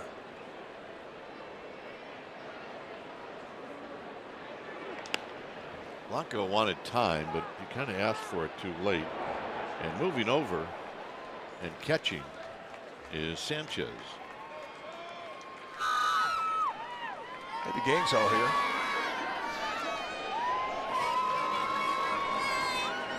Could care less what the score is. No, having fun at the yard. So here's Panic.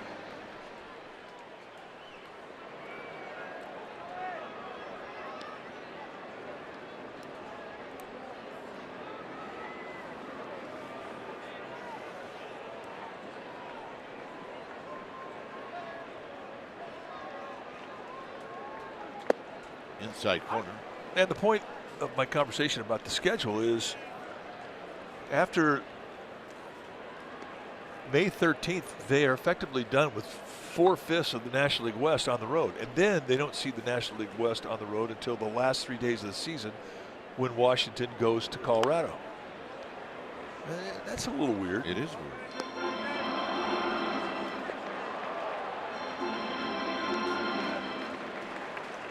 Although 2 series back-to-back with teams in California is not a bad thing given the weather that's been going on back east. Oh, you're right. So they have to be happy about that. Yeah, 2 more games rained out yesterday.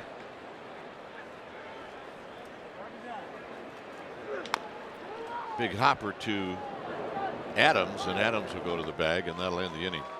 A walk, and that's it through 5. 8-1 Nationals.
new game time, pushed back an hour from the original starting time.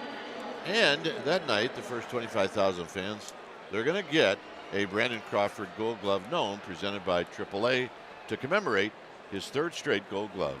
sfgiants.com.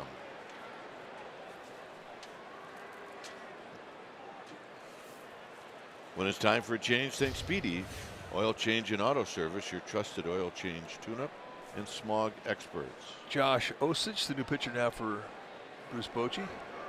11th game that he has been into. And Harper with a base hit. And that's his first hit of the series. And it comes opening up the 6th inning. I don't know this for sure, Mike, but I'm saying that the last 5 outings that Osich has come in, hitters have swung at the first pitch and they've gotten a hit. Well, they're just sitting all over it. Started out with Bellinger hitting his first home run of the year at Dodger Stadium. Here's Adams. No balls and 1 strike. Well, they're all up there hacking on him. Tomlinson is now at second.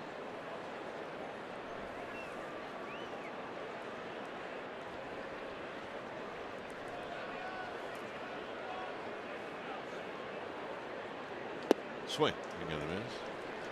Good curveballs. I mean, you go through streaks like that as a reliever. You still have to be aggressive with your first pitch. With Osich, he's got 4 different looks he could give a guy. I mean, he's not pigeonholed into 1 or 2 pitches out of to start an inning or start at a bat. That's a 3-pitch see ya. That's a ticked off 3 pitches right there. All right, check in with Amy G. Amy.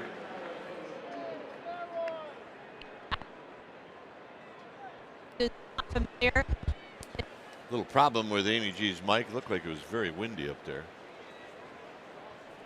It's Michael Taylor, who is waiting on Osich. Yeah, if there was ever a hat day for Amy G, today may have been that day. Michael Taylor going after that first pitch.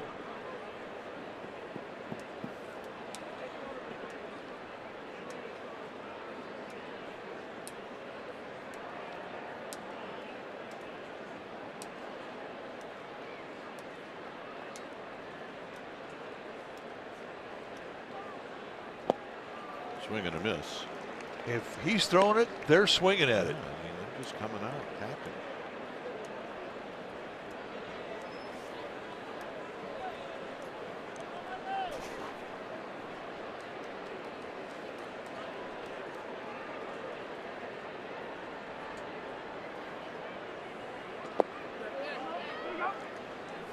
Alan Porter says no swing. It's 1-2.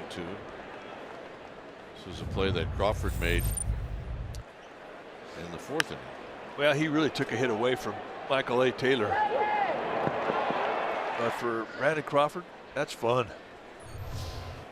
That is a good time.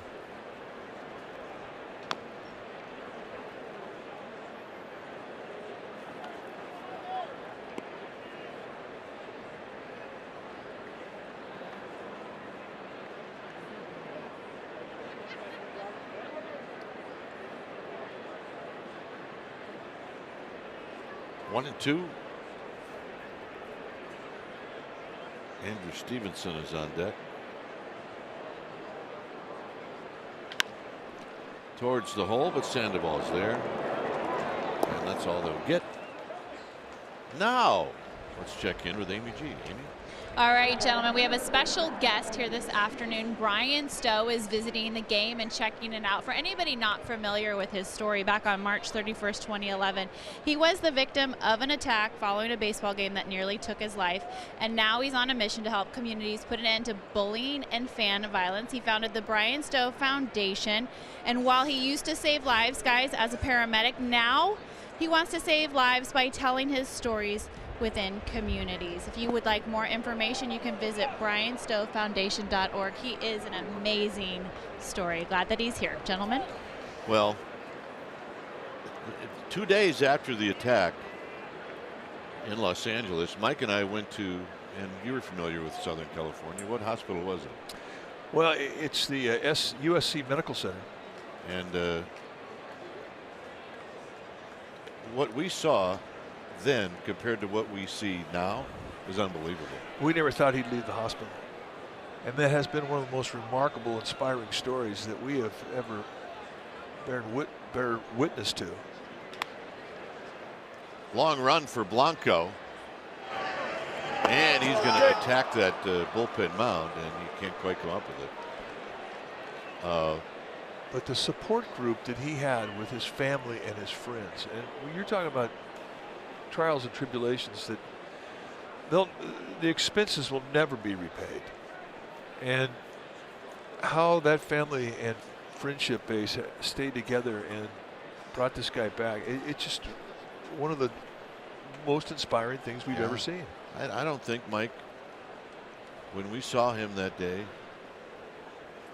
and I think we took a cab or whatever back to the hotel, I don't think you and I spoke to each other for about an hour.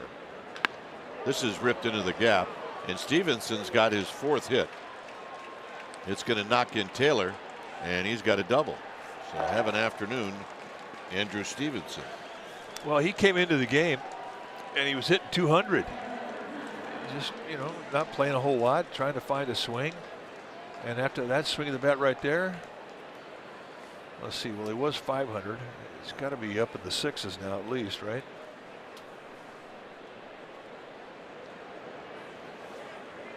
Nope, 556. It's a 9-1 lead. And here's Sanchez.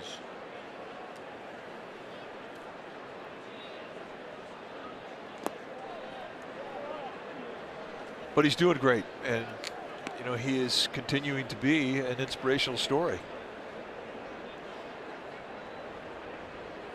When you're around Brian Stowe, you just, he just engages. He loves the game of baseball. He wants to talk baseball. He talks about the things that he's doing, the good that he's doing. 1 ball and 1 strike. I mean, he got dealt a bad hand, and he's fought through it, and he's having a good life. He refuses to give in to this circumstance. Down low.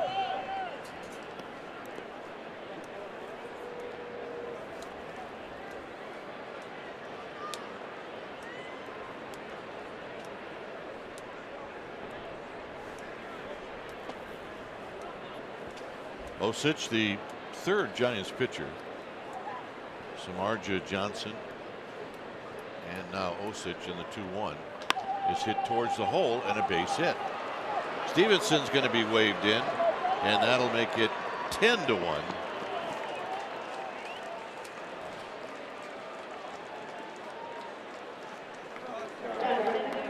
And that'll bring up Severino. 14 hits now for the Nationals.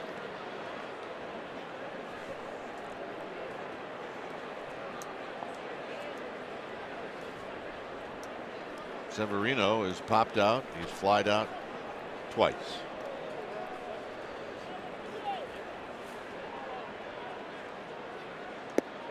And a strike, and it's 0-1.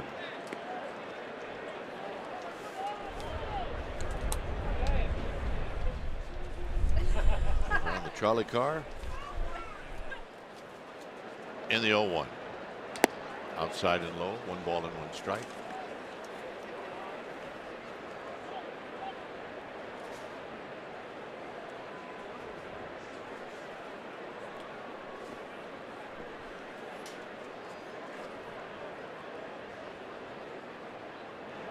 Down low, 2-1.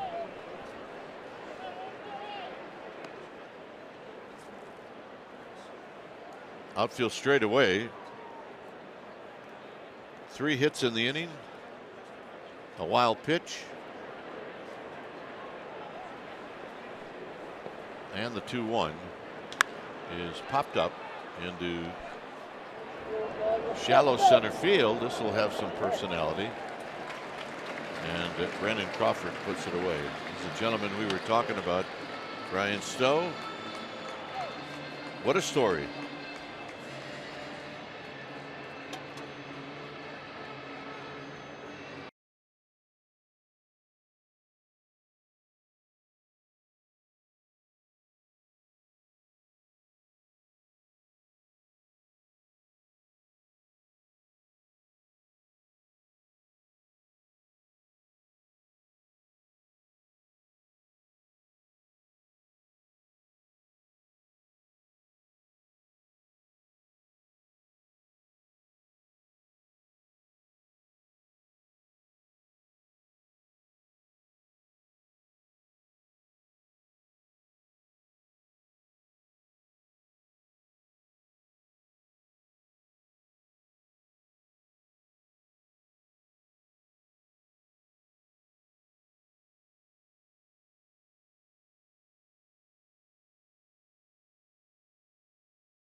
NBC Bay Area KNTV and the Giants television network, and then the games on Sunday, or make that Saturday. The first game will be at 1 p.m.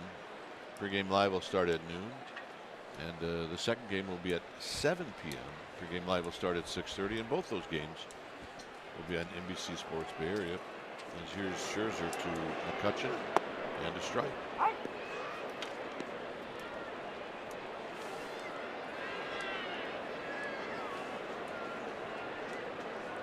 Belt to follow.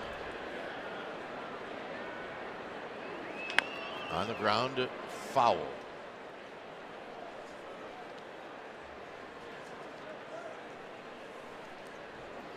Probably going to be the last at bat for McCutchen. He has a chance to get off his feet. They may put Gorkis Hernandez in the ball game.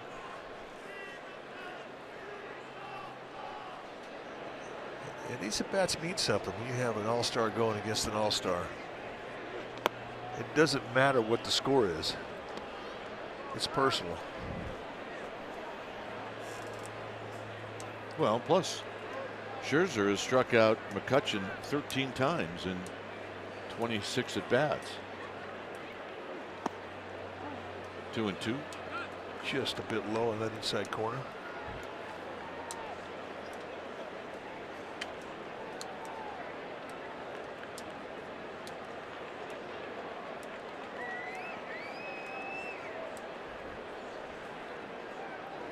Got him.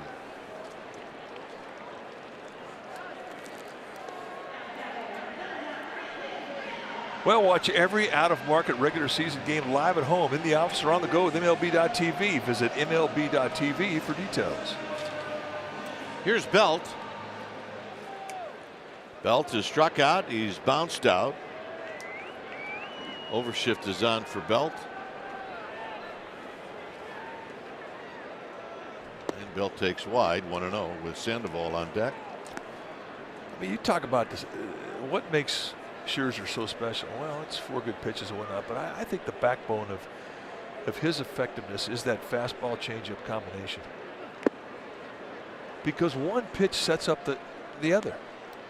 Throws a fastball by, and all of a sudden he comes back, same arm action, and it's a pitch that's 10 miles per hour shorter. And then all of a sudden you start thinking about that changeup, and then whoop, here comes the fastball. So tough to get time to. And oh, by the way, he's got a curveball and he's got a slider. He's got 4 ways where you can swing and miss. Legit ways where you can swing and miss.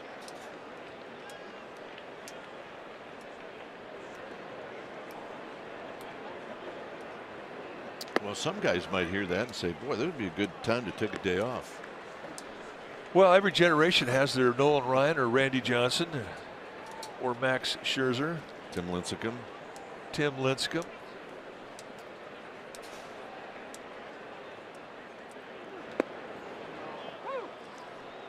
Nolan Ryanitis was at times was epidemic. There's the last 3 seasons, what he's done. Look at the ERA and look at the innings that he's eaten up at the strikeouts. That's what jumps off the page. That's a testimony to great stuff. Belt hooks it foul. We had 2 guys in the game today that started it out, Scherzer and Samardzija, who both had over 200 strikeouts last year. I mean, you don't see that often in this day and age.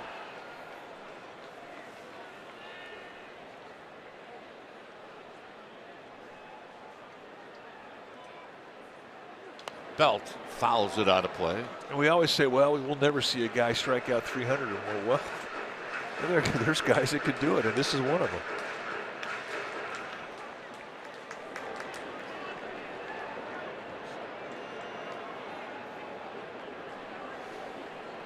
And the 3-2. And Belt hits a high drive into way out there in Triples Alley. Harper's going to watch this one bounce up against the wall.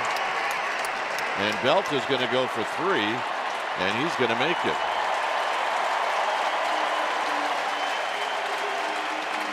It's unbelievable. A guy can hit the ball that hard, that far, and not get a home run.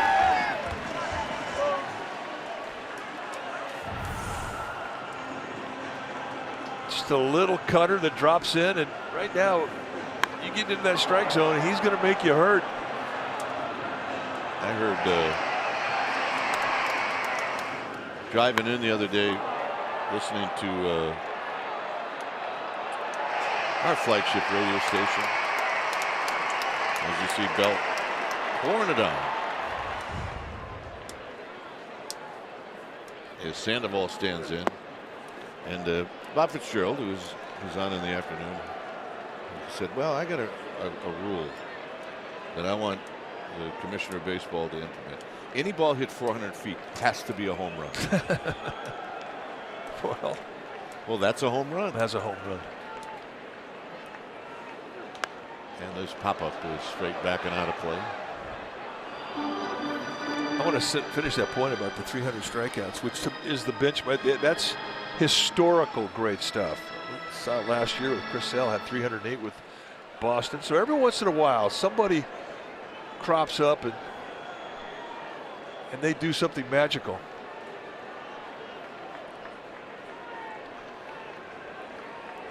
Four consecutive 250 strikeout seasons.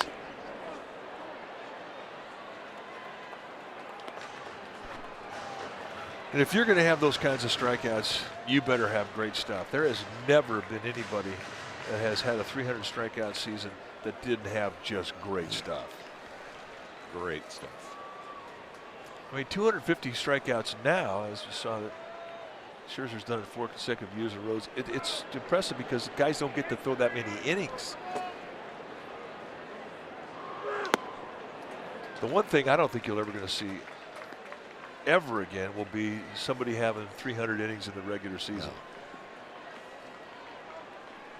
Nope. I mean, you may see somebody have 300 innings total when you include a playoffs October, but even then it would be rare. But 300 in a regular season, no chance. Down the right field line, Sandoval digs this one out, and he's going to have a double, and that knocks in Belt. Well, that's a 2-hit day for Pablo Sandoval. When you're a bench player, a lot of the times when you do get a start, it's going to be against somebody like a Max Scherzer. And Pablo Sandoval taking advantage of it. And that's clubhouse credibility. Take a look at the pitch. Again, not a bad pitch. It's a cutter off the plate in. Probably broke his bat with that. Gives you an idea how strong he is. Nice at bat. So here's Crawford with Hundley on deck.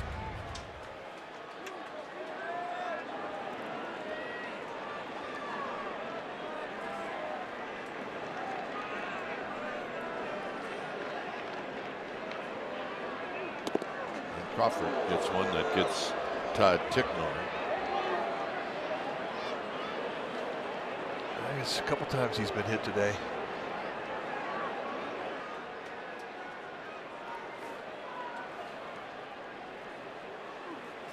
Anthony Reyes going to come out and take a look.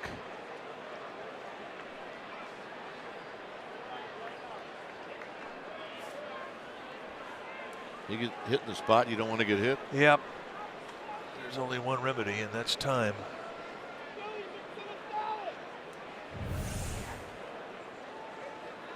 Take a look just how it got him. Oh, man. If Crawford hit that, he didn't hit it by much. Well, there's no such thing as a glancing blow either.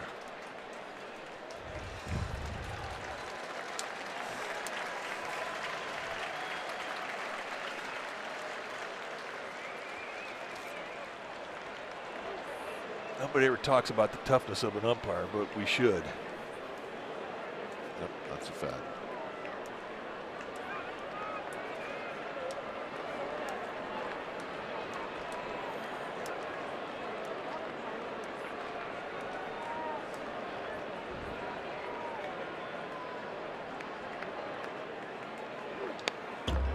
Crawford with a good grip.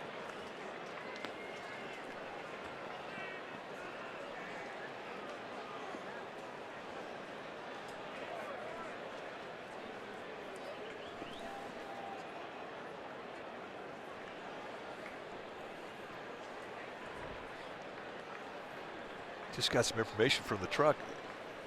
The last pitcher to have over 300 innings in a regular season was Steve Carlton in 1980. So 38 years ago. And that didn't count the October for the 1980 Phillies, who would win a world championship.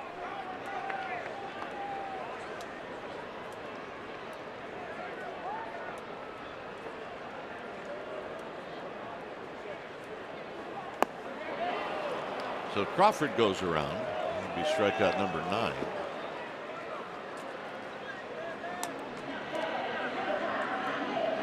Here's Hundley.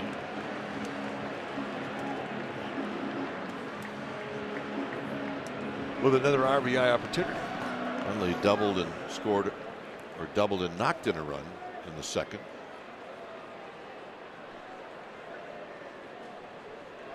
There's the pitch count for Scherzer. Next pitch will be 95.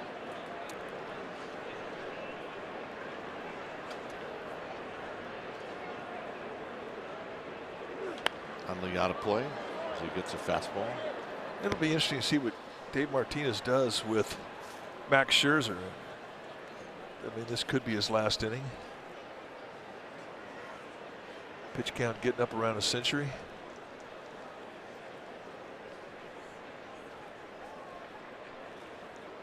At one point, is it his call? Scherzer's call.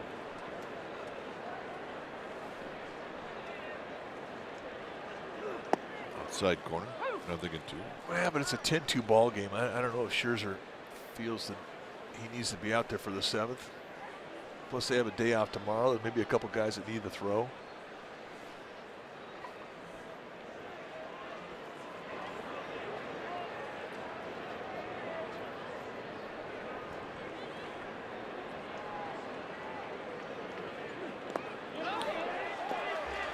Sandoval will move over to third on the wild pitch.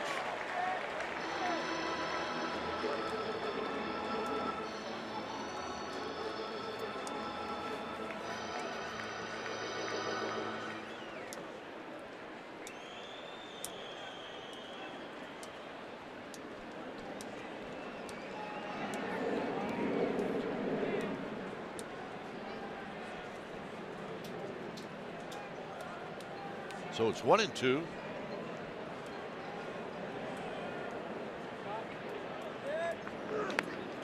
And a foul.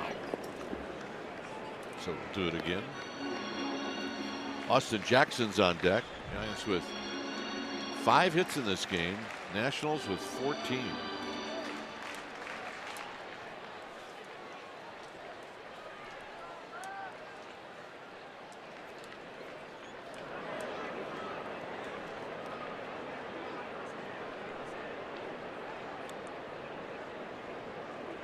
And 10 strikeouts for Scherzer as Hundley goes down for the second time. 7th inning coming up.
Today it's been all Washington. 10 runs on 14 hits, no errors.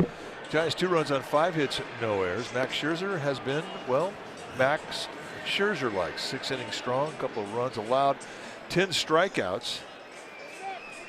And that is our Toyota game summary, brought to you by your local Toyota dealer. So Mike was right. Gorkis Hernandez now into the game. He's in right field. McCutcheon out. And here's Osich to Scherzer, who takes a pitch high. Well, Scherzer's hitting. Doesn't look like he's coming out of this ball game anytime soon. 2-0.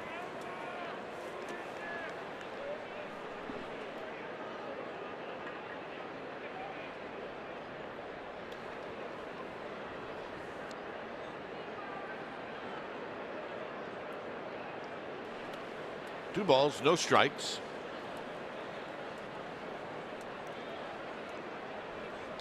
And a strike.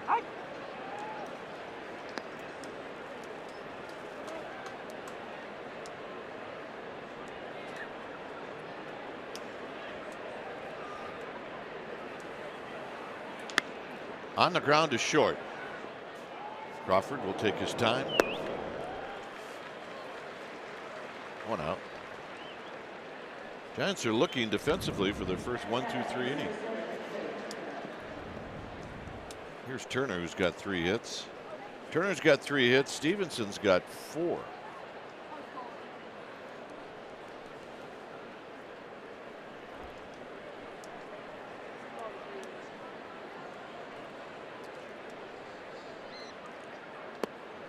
And the first pitch is down low. Well, you bring them to the yard when they're young and they learn it's a good place. Good changeup by Osich. Sunglasses for a baby. Great invention. Really. Yeah, they're happy. Turner lifts one to left field. Blanco over. He's going to dive and he can't hang on to it. So for Turner, that's going to be his 4th hit.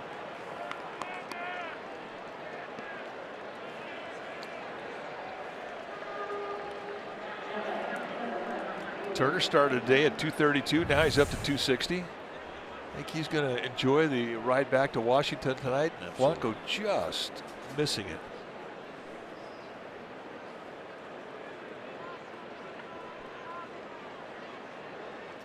Well, it would have been the play of the day.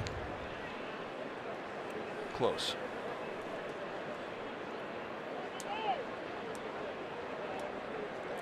Defoe takes low, 1 ball and no strikes.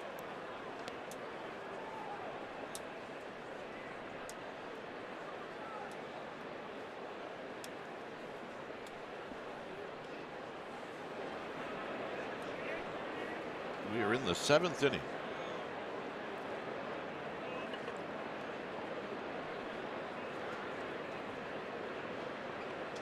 Swing and a miss.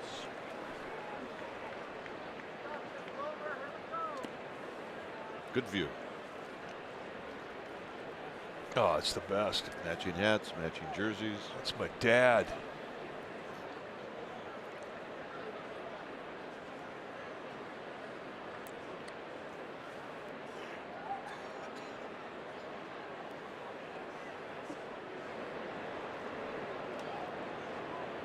Out of play, it's 1-2.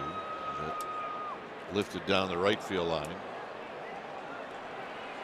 Harper's on deck.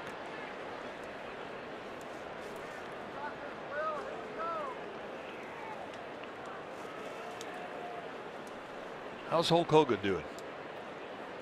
Just chilling. Sun's out, guns out. Checking the score.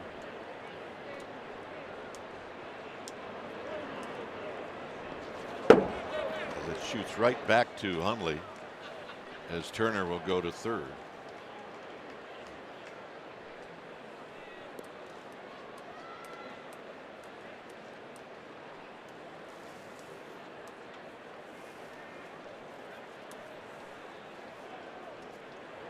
So now Bruce Bochy's going to pull the infield in.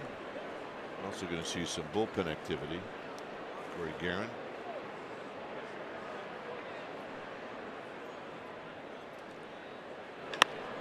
Shot caught by Belt.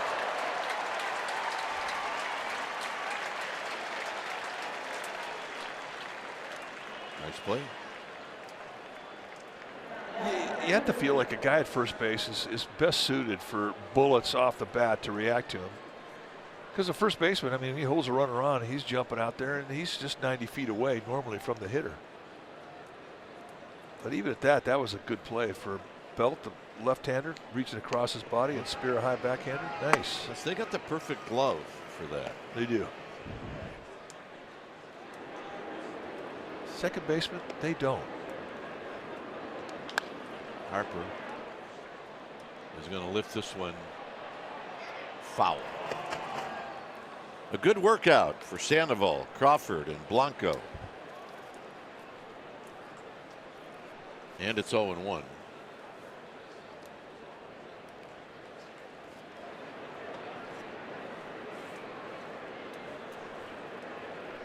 there's your comparison. Well, one's the biggest glove on the infield, the other one's the smallest. Yeah, you've got an extra 6 to 8 inches.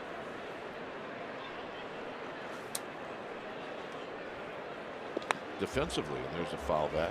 Plus, you can catch whatever bullet's coming your way and not hurt your hand, but a second baseman's glove? It's off just a little bit. You don't miss that, do you? No, it's going to, especially on opening day back east where it's 20 degrees. 0-2.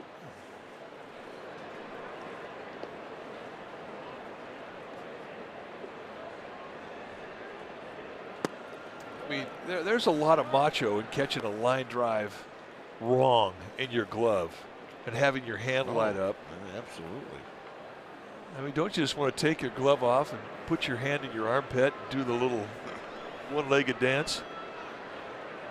The Aztec two-step. You actually don't want to play anymore. It's like, I'm done. 2-2. What's worse, catching a line drive like that or catching a hard throw from a third baseman trying to turn double play? Yeah, you know what? It's exactly the same. Remember that glove we saw in Anaheim? Bobby Knopp, the old second baseman's glove? Very cool looking glove. They used to take the padding out of the glove. He had a big rip right in the sweet spot. Nice block.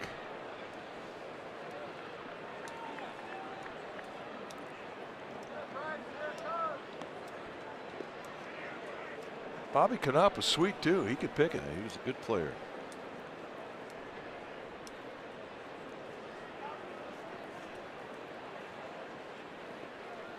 Three and two to Harper. Harper picked up his first hit in the series with a base hit in the 6th inning. And that's a walk.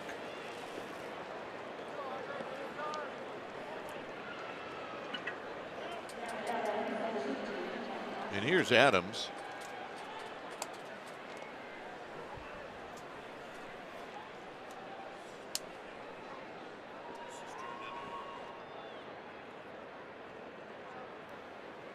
Hundley goes out to have a word.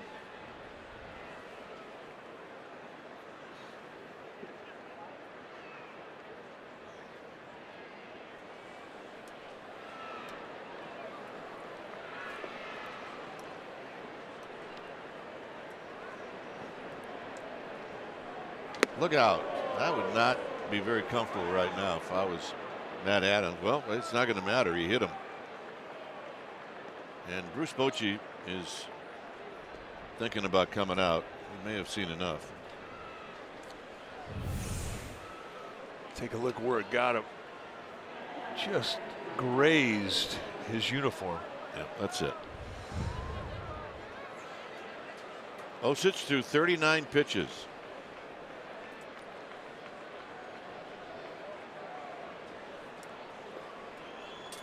When it's time for a change, think Speedy Oil Change and Auto Service, your trusted oil change tune-up and smog experts. We'll be back.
And Corey Guerin's going to try to get the Giants off the field. They've been standing out there for a while, the whole game.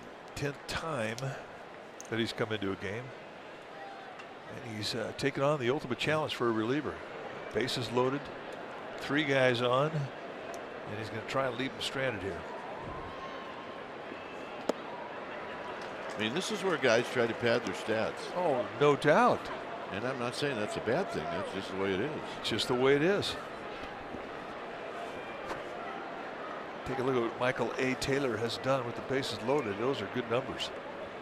He has struck out 10 times in 22 at bats, however.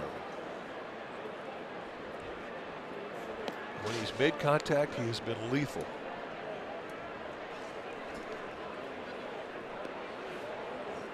Well, that would almost make you think, if you're Michael Taylor, to take a little bit of swing now. Well, we saw him hit a 3-run homer last night to right field, which is just such a rarity here.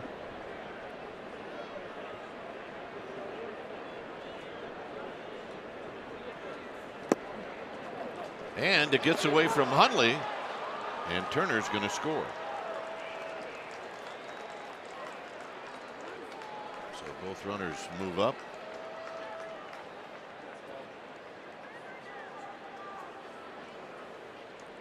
So Hundley with a pass ball.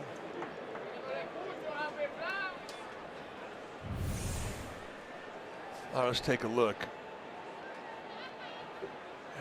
The ball was a slider. He set up an inside corner and comes across, but as tough as that is for a catcher to take, Hundley would probably tell you he should have had it. It would have been a good play on his part. It's tough. It's a tough pass ball.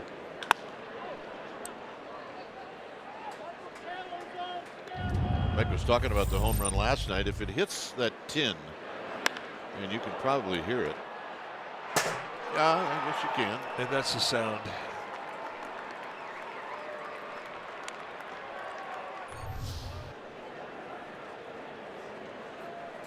Taylor broke his bat.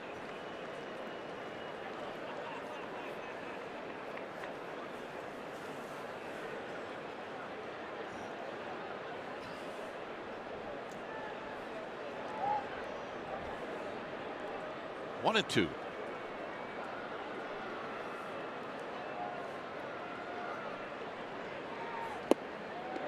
2-2, and the fastball in.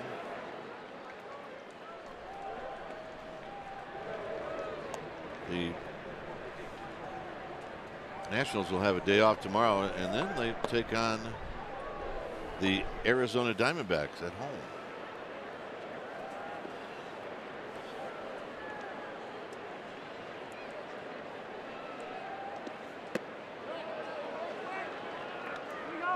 No swing, and the pitch is high, 3-2.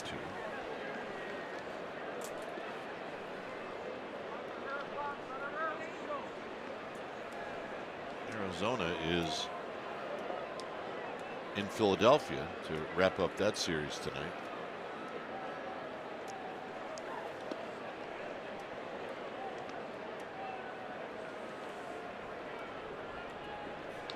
Chop foul. Actually, that's not true. That's a 4-game series. They'll play.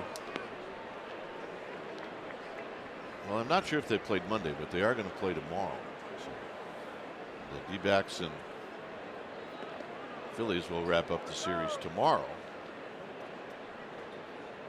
And then a short little trip for Arizona to get to Washington, D.C. We've been on that train before. It's a good trip. It is a good trip. Anytime you get a chance to take a train, that's a good trip. And that pitch not close.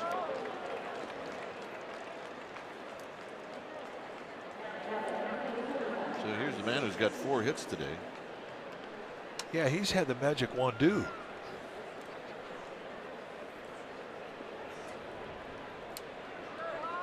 And really none of them have been cheap.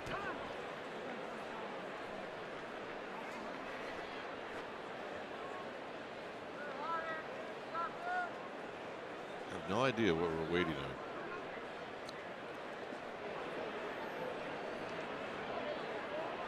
So Andrew Stevenson.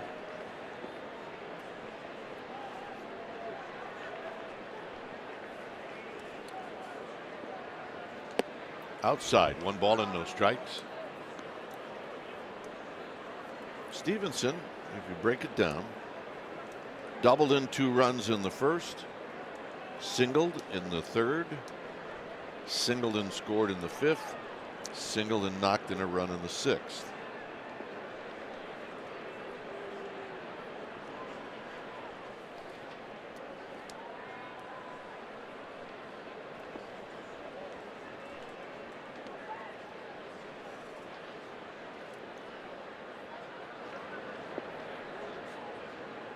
Aaron gets a sign from Hundley.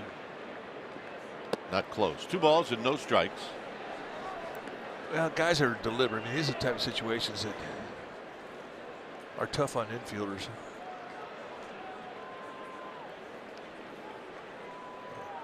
Corey Guerin has a process that he has to check off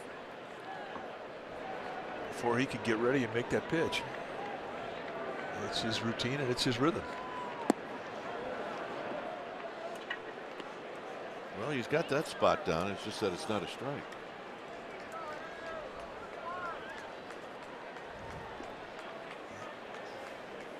I mean, over the years, I mean, I've talked to guys who've been slow, been deliberate. And I always ask him, well, have you tried to ever pick up your pace? And he's, I can't do it. This is how I have to do it. This is how I have to be able to eliminate all the distractions so that I can focus on a target. That's how I have to get my job done. So that's a walk in a run. So 4 free passes, and Kurt Young's going to come out, talk it over with Corey Garrett. A walk, a hit batsman. Then Garrett came in to the game, and he's given up a couple walks,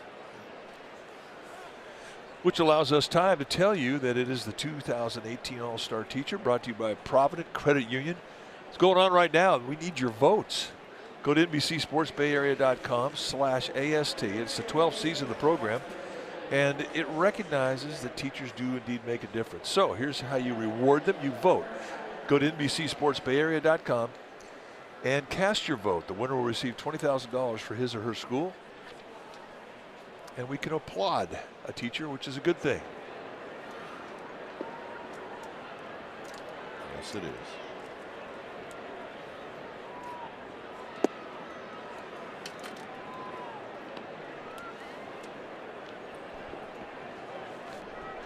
Moises Sierra is now running at second base if you're keeping score at home.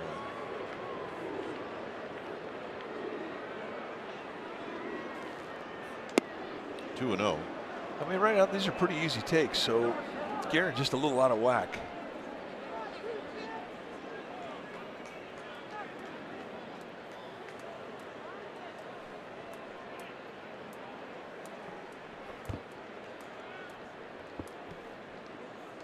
And a strike. And if you look down to the bullpen for help, it's not there. Now there's some guys on this Giants staff that they're not going to throw today. I mean, they need some days off. Morata, Strickland. Yeah, you don't want Watson into this game. Get on the ground to Sandoval. He will double clutch and throw to first, and that'll end the inning. Bottom of the 7th coming up. It's 12-2 Nationals.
Insurance and financial services for you and your business.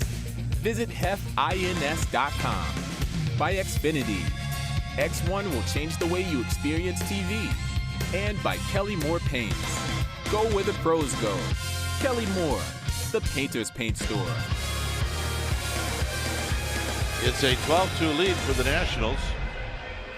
When it's time for a change, think Speedy Oil Change and Auto Service. Your trusted oil change, tune-up, and smog experts. This is Trevor Gott Got a chance to see him earlier in the series. He's got a good arm. Low 3/4 release, throws hard. You're going to see a mid-90s velocity, a good curveball, 2-pitch guy.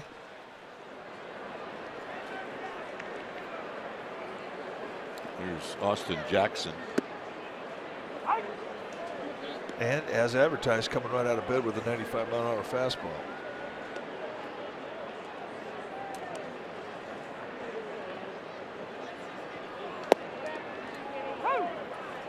So Max Scherzer on the day, 6 clean innings with 10 strikeouts.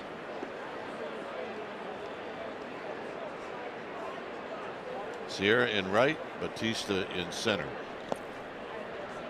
And then, of course, Gott on the hill. 1-2 to Austin Jackson.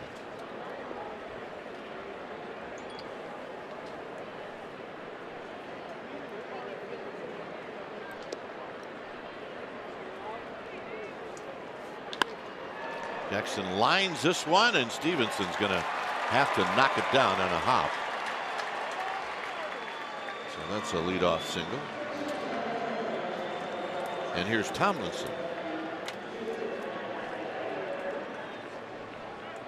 Tomlinson pinch hit in the 5th and drew a walk.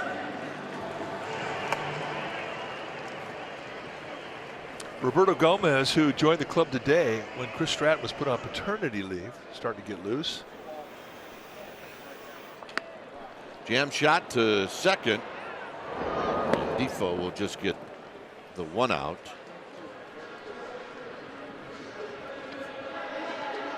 And here's Blanco. That contact did not feel good for Kelby Tomlinson.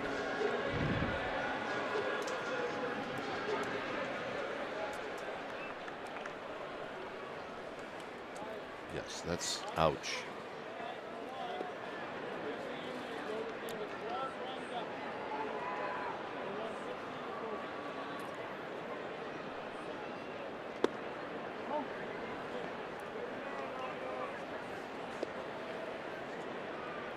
Blanco 0 for 3. He's watched his average now dip under 300. And he takes outside. Evan Longoria's grabbed the bat. He's on deck. That would be the pitcher spot.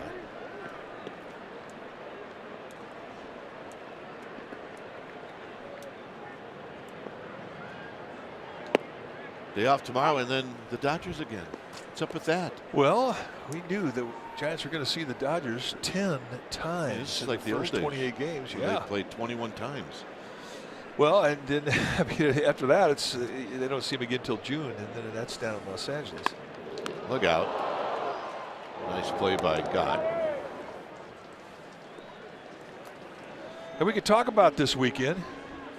And let's talk about Saturday. There are going to be 2 games scheduled for Saturday. Be a 1:05 start and a 7:05 start. So between the games, the ballpark has to be completely cleared and cleaned. The Giants anticipate the gates will open up around 6:05 for the second game, which is an hour before the first pitch. Giants also want to remind fans that AT Park is the most accessible ballpark via public transportation, and they're encouraged to take public transportation if they can. Here's Longoria.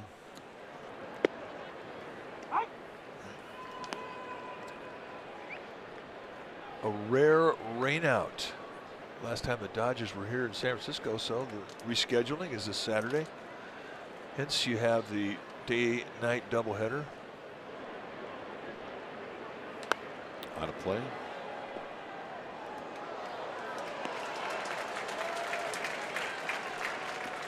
Well, given what's happened around baseball in the month of April and all the rainouts, I mean, it's been record-setting. Had 2 more last night. Giants really can't complain. I mean, they get a rainout once every 12 years, which is the last time they had a rainout in 2006. So Jackson will move to third.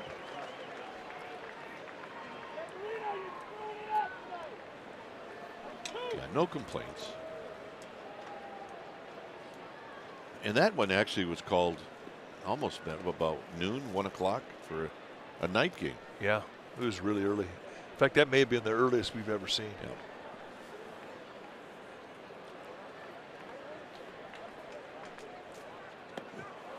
So Longoria will wave at that, and that'll end the inning. So after 7, it remains 12-2 Nationals.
Think Speedy Oil Change and Auto Service, your trusted oil change tune-up and smog experts.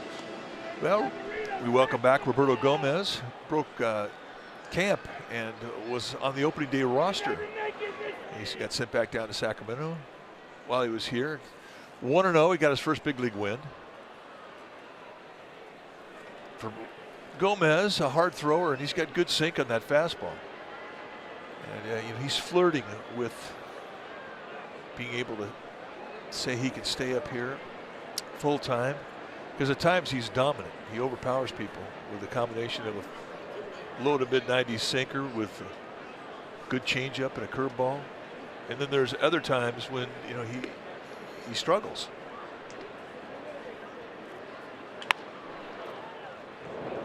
Tomlinson from the outfield grass, and he throws wide, and Belt came off the bag and he dropped it. Check in with Amy G.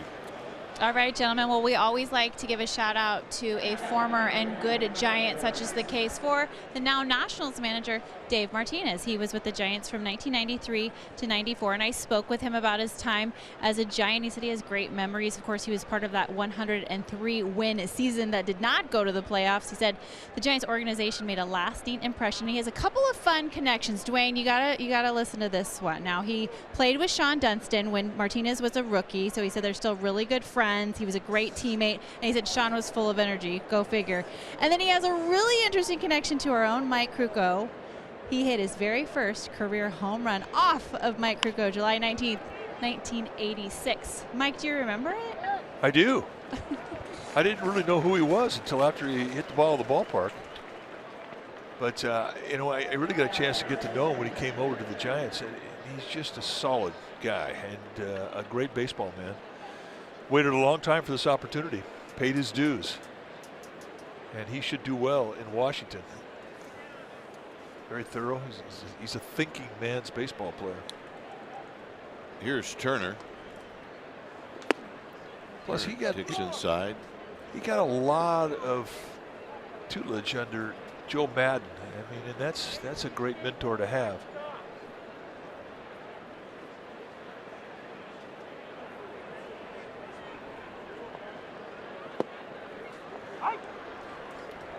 Turner, after making out on one pitch to open up the game on a pop-up, he has singled 3 times and he's doubled.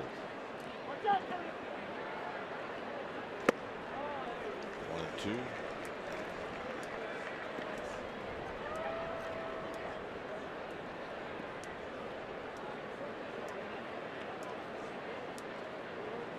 See, you never know when you're going to be joined at the hip with a guy for the rest of your life. You don't. You're right. I mean, it happened just the other day with Brandon Belt and Jaime Barria, the young 21-year-old right-hander for the Angels, when they matched up at a 21 pitch at bat. Where'd you see that coming? Belt has this one skip off of him and then ricochet out into right field. And that'll be a base hit.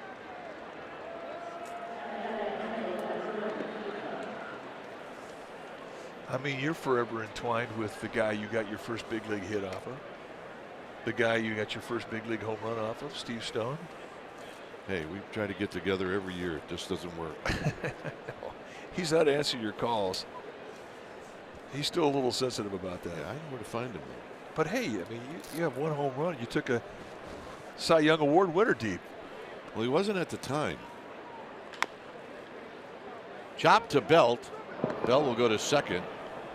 They'll get the force play. Coming in to score is Severino.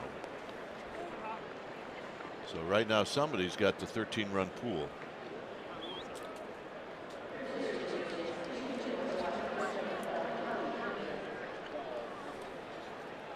Kendrick is going to hit.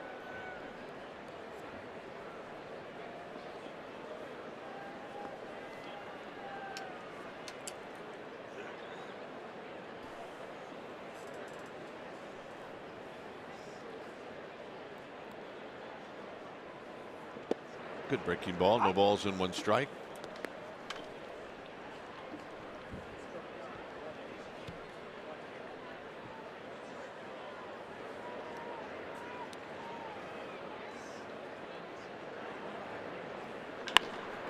And that's a fair ball. Look at Sandoval. His throw is going to get past Belt, and it'll end up being a throwing error. But what a great effort by Sandoval.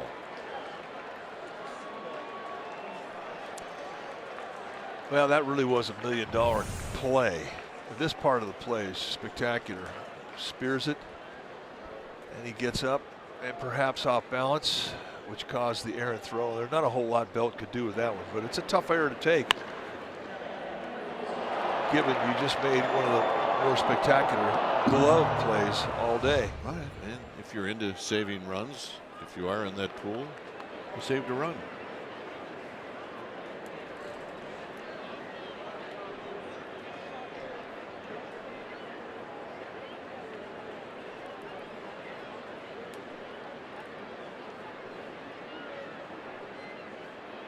And a strike to Adams, who had the big hit in the game. He had a 3-run home run off of Samardzija, and the game went from a 3-1 Nationals lead to a 6-1 lead. And the way Scherzer was pitching, seemed like a 20-run lead.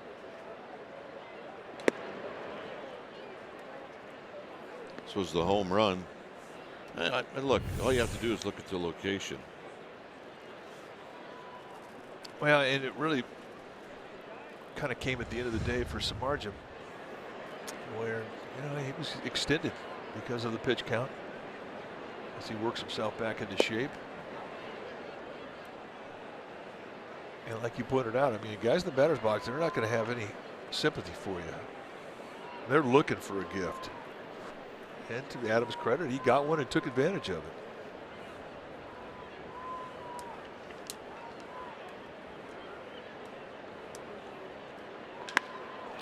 Hit out into Triples Alley where nobody's at. Adams is going to have another hit.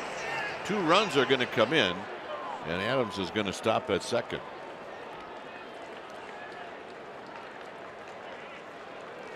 So that's 6 RBIs for Adams today.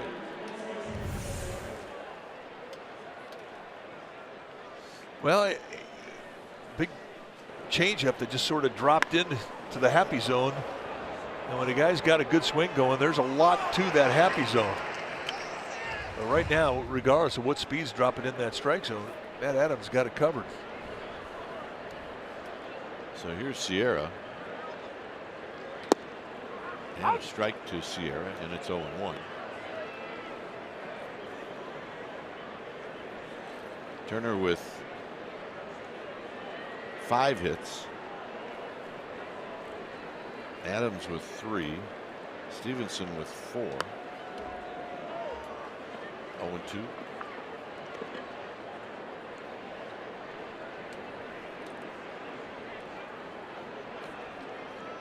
So the Nationals putting on their hitting shoes today. Not so much in the first 2 games in the series, but this one, much different story. Moises Sierra takes strike 3 call, and that'll end the inning. So bottom of the 8th coming up. Stick with us, folks. It's 15-2.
When it's time for a change, think Speedy Oil Change in Auto Service, your trusted oil change tune-up and smog experts. So Austin L. Adams, the new pitcher for the Nationals, and that's what he has done in 5 innings. 10 strikeouts in 5 innings. Well, that's the good news. Bad news, he's walked 8 in 5 innings. So he's got stuff. He just doesn't have a true command of his stuff, and he's a hard thrower. You're going to see mid to high 90s with the fastball. He's got a good curveball slider combination, and he'll even throw a changeup at you. Big fella, 6'3", 230. Meanwhile, out on the Cove, yep, pretty mellow day. Yep, mellow it is. Here's Gorkys Hernandez. Boys from Santa Clara just paddled in. Belt on deck.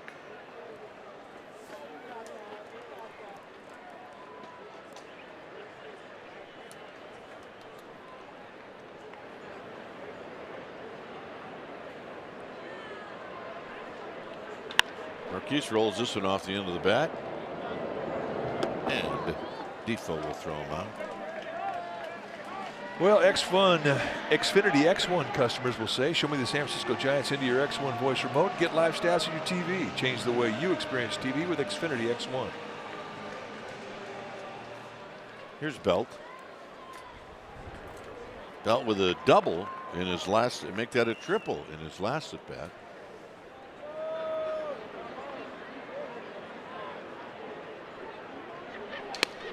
And he flips a little flare into center field for a base hit.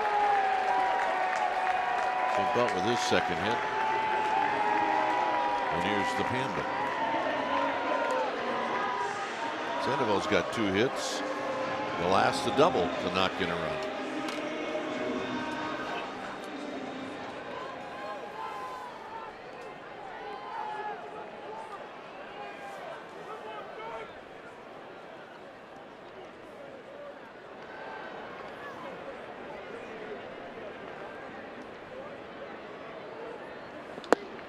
And a strike. Brandon Crawford's on deck. Nationals like the arm on this guy Adams. I mean, you can see why. I mean, he's a power arm. But you know, you said a point where can you really trust him in a one-run ball game, or can you trust him late? He's got the stuff for it, but does he have the command for it? You throw 5 innings and you walk 8. I mean, you lose the confidence of your manager. One thing you have to do up here is you've got to throw strikes.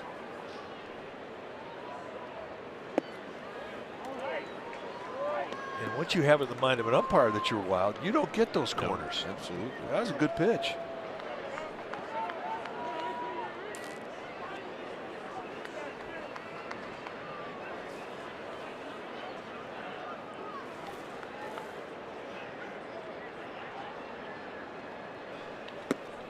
Very high, 3-1.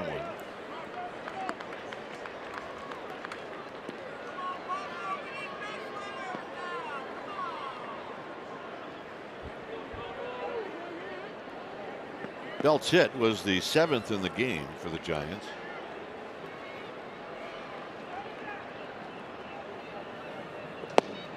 Three and two.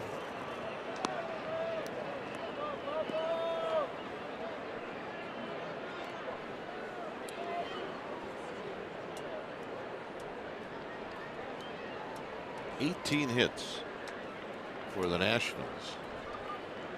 And the payoff. Here it is to Sandoval. He walked him. And that's the last thing that Adams wanted to do.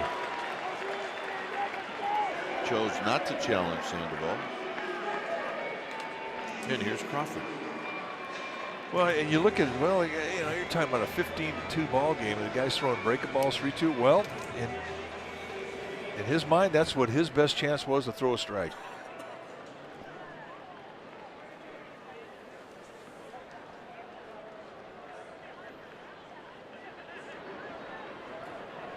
Crawford is 1 for 3.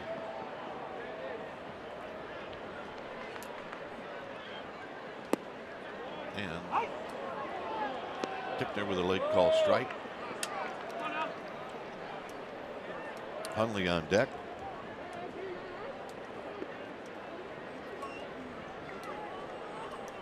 Sierra in Triples Alley. Nobody in right field. And this is hit out into left center field.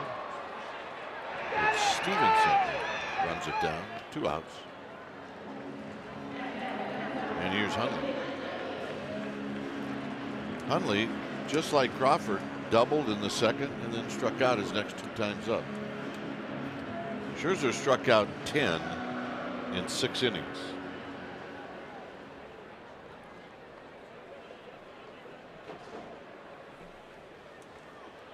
So Hundley has got a runner in scoring position.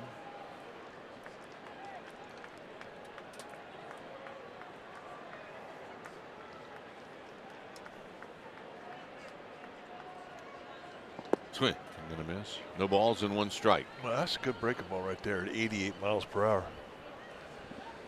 I mean, it's an arm in a breaking ball that, I mean, you are going to get a little more patience from a front office and a manager. And he's young. He's 26.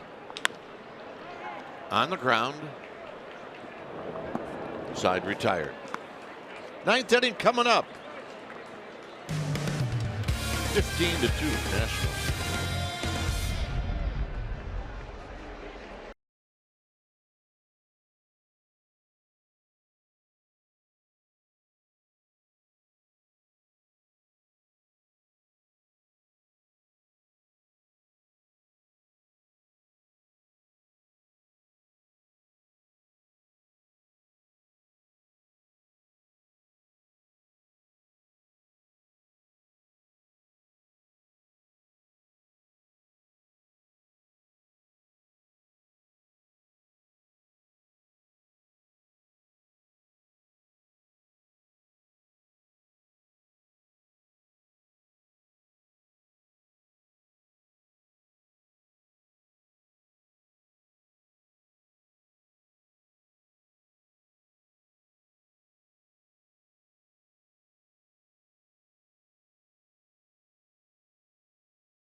every NBC Sports Bay Area broadcast on your desktop or mobile device.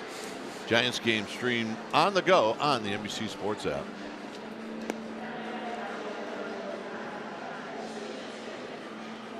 All Nationals this afternoon. They have scored in the first, fourth, fifth, sixth, seventh, and eighth. And they stranded 2 runners in the 2 innings they didn't score. So that means there's been a lot of base runners in this game. Stevenson with a swing and a miss. Well, Andrew Stevenson's been on base 5 times, 4 knocks and a walk. And restarted today off, hit 200. Now he's at 556. The Nationals have walked 6 times and they've been hit by a pitch.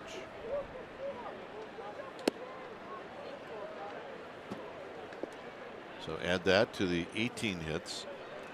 And you can pretty much see why we are where we are at.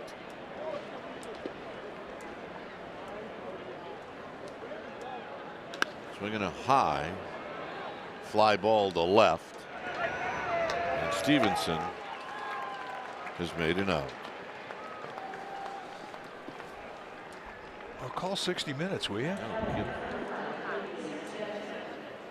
Here's Sanchez. Sanchez has a couple of hits.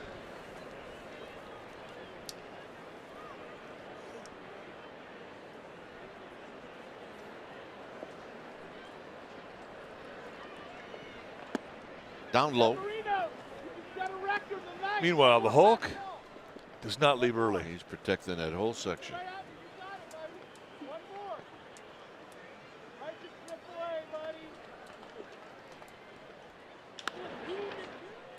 Gorky Hernandez is coming in, but it's going to be Tomlinson who makes the catch. 2 outs.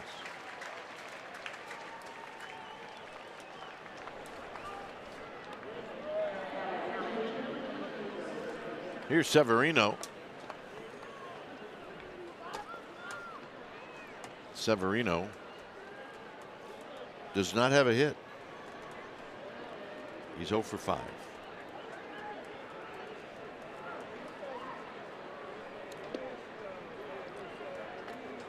And he takes a strike.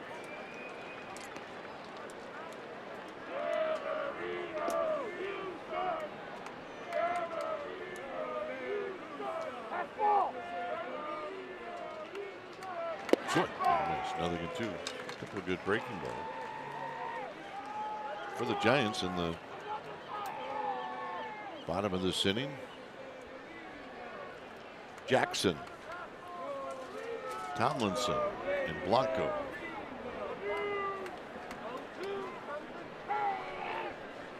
He got him, and that's going to end the inning. The first 1-2-3 inning in the game against the Nationals.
take on the Golden Knights tomorrow at 7 p.m. And that's on NBC Sports Network. Sharks Playoff Central, 6:30 p.m. and after the game on NBC Sports California. So Carlos Torres is the new pitcher. It's a 15-2 lead.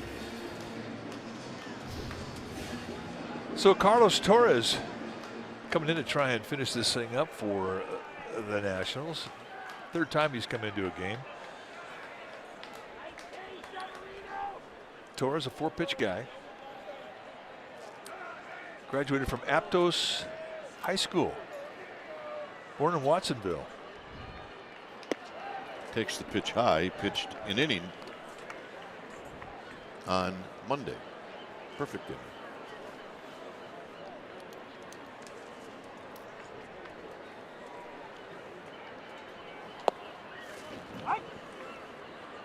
For most of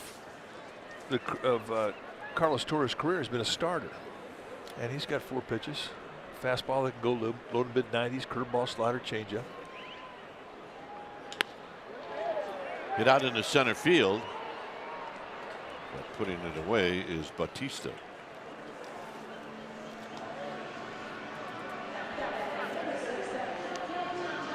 So here's Tomlinson.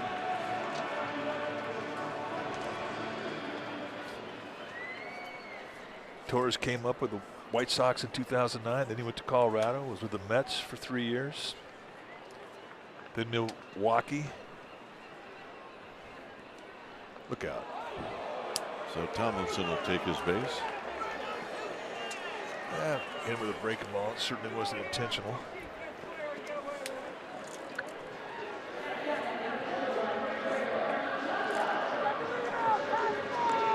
Here's Blanco.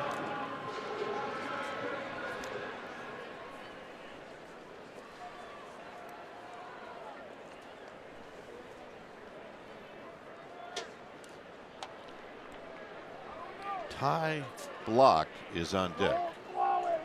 Psyched. Blanco out of play. Blanco 0 for 4.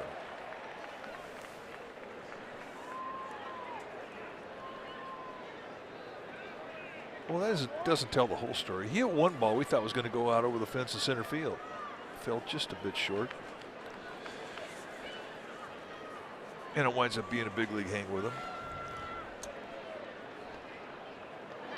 And another foul. It's 0-2. I mean, there are outs that can feel good on your hands. And certainly that was the case with that at bat. I mean, you're not happy with the outcome, but hey, you hit it well.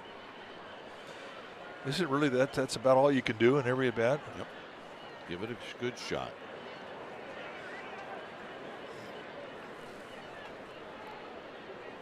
And that pitch is wide. 1-2.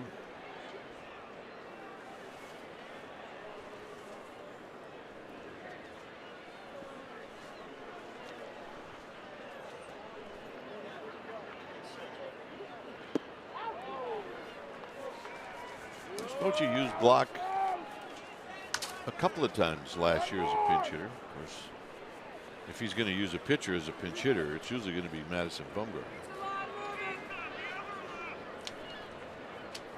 Oh. 3-2.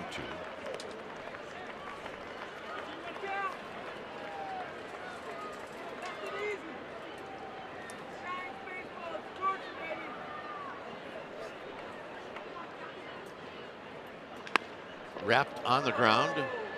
That's one. And Blanco will beat the relay. And that's going to allow Ty Block to hit. Well, I mean, this becomes a highlight. You know, I always thought that you get into a blowout like this and you have an opportunity to save your pitchers. Let a guy who's an everyday player or a guy on the bench pitch an inning. You know, it's kind of a fantasy of a lot of everyday players. Well, if you're a pitcher, a chance to pinch hit, that's kind of a fantasy, and here it is for Ty Block, going to happen.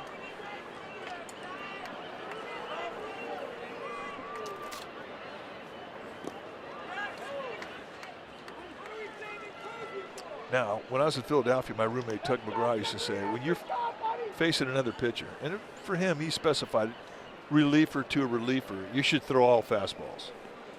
But given the score and the fact you got a pitcher going against the pitcher, I know it's a reliever going against a starter, but he should be giving them all fastballs. 1 for 10 this year. The numbers for Ty Block.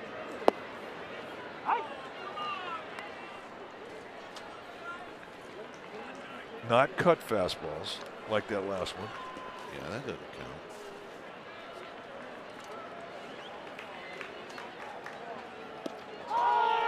So Blanco is going to move to second on the pass ball.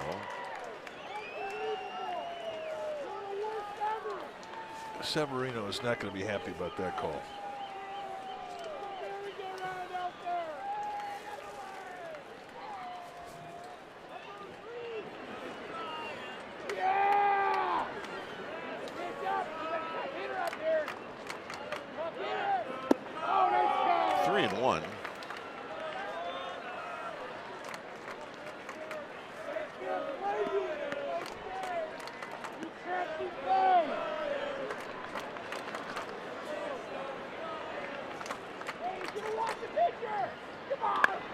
On the ground to first, and big Matt Adams makes the play, and that's the ball game. So the Giants do take the series, but hey, when you have a chance to sweep a good team like the Nationals, you like to do it, but this one got away from Samardzija early, and then Scherzer was just too much. Well, it is growing pains. When you lose your spring training and you have to, in essence, have your spring training during the regular season, you're going to have outings where your arm just doesn't respond after the last start. And that was the case today. He did not have all of the tools, and to the Nationals' credit, they took advantage of it. So as the Nationals walk off the field, they will go home, and on this road trip they end up going 4-5, and they snap a 4-game losing streak. Final score: Nationals 15, Giants 2. Now let's go to our NBC Sports Bay Area studios for post-game live, and that starts right now.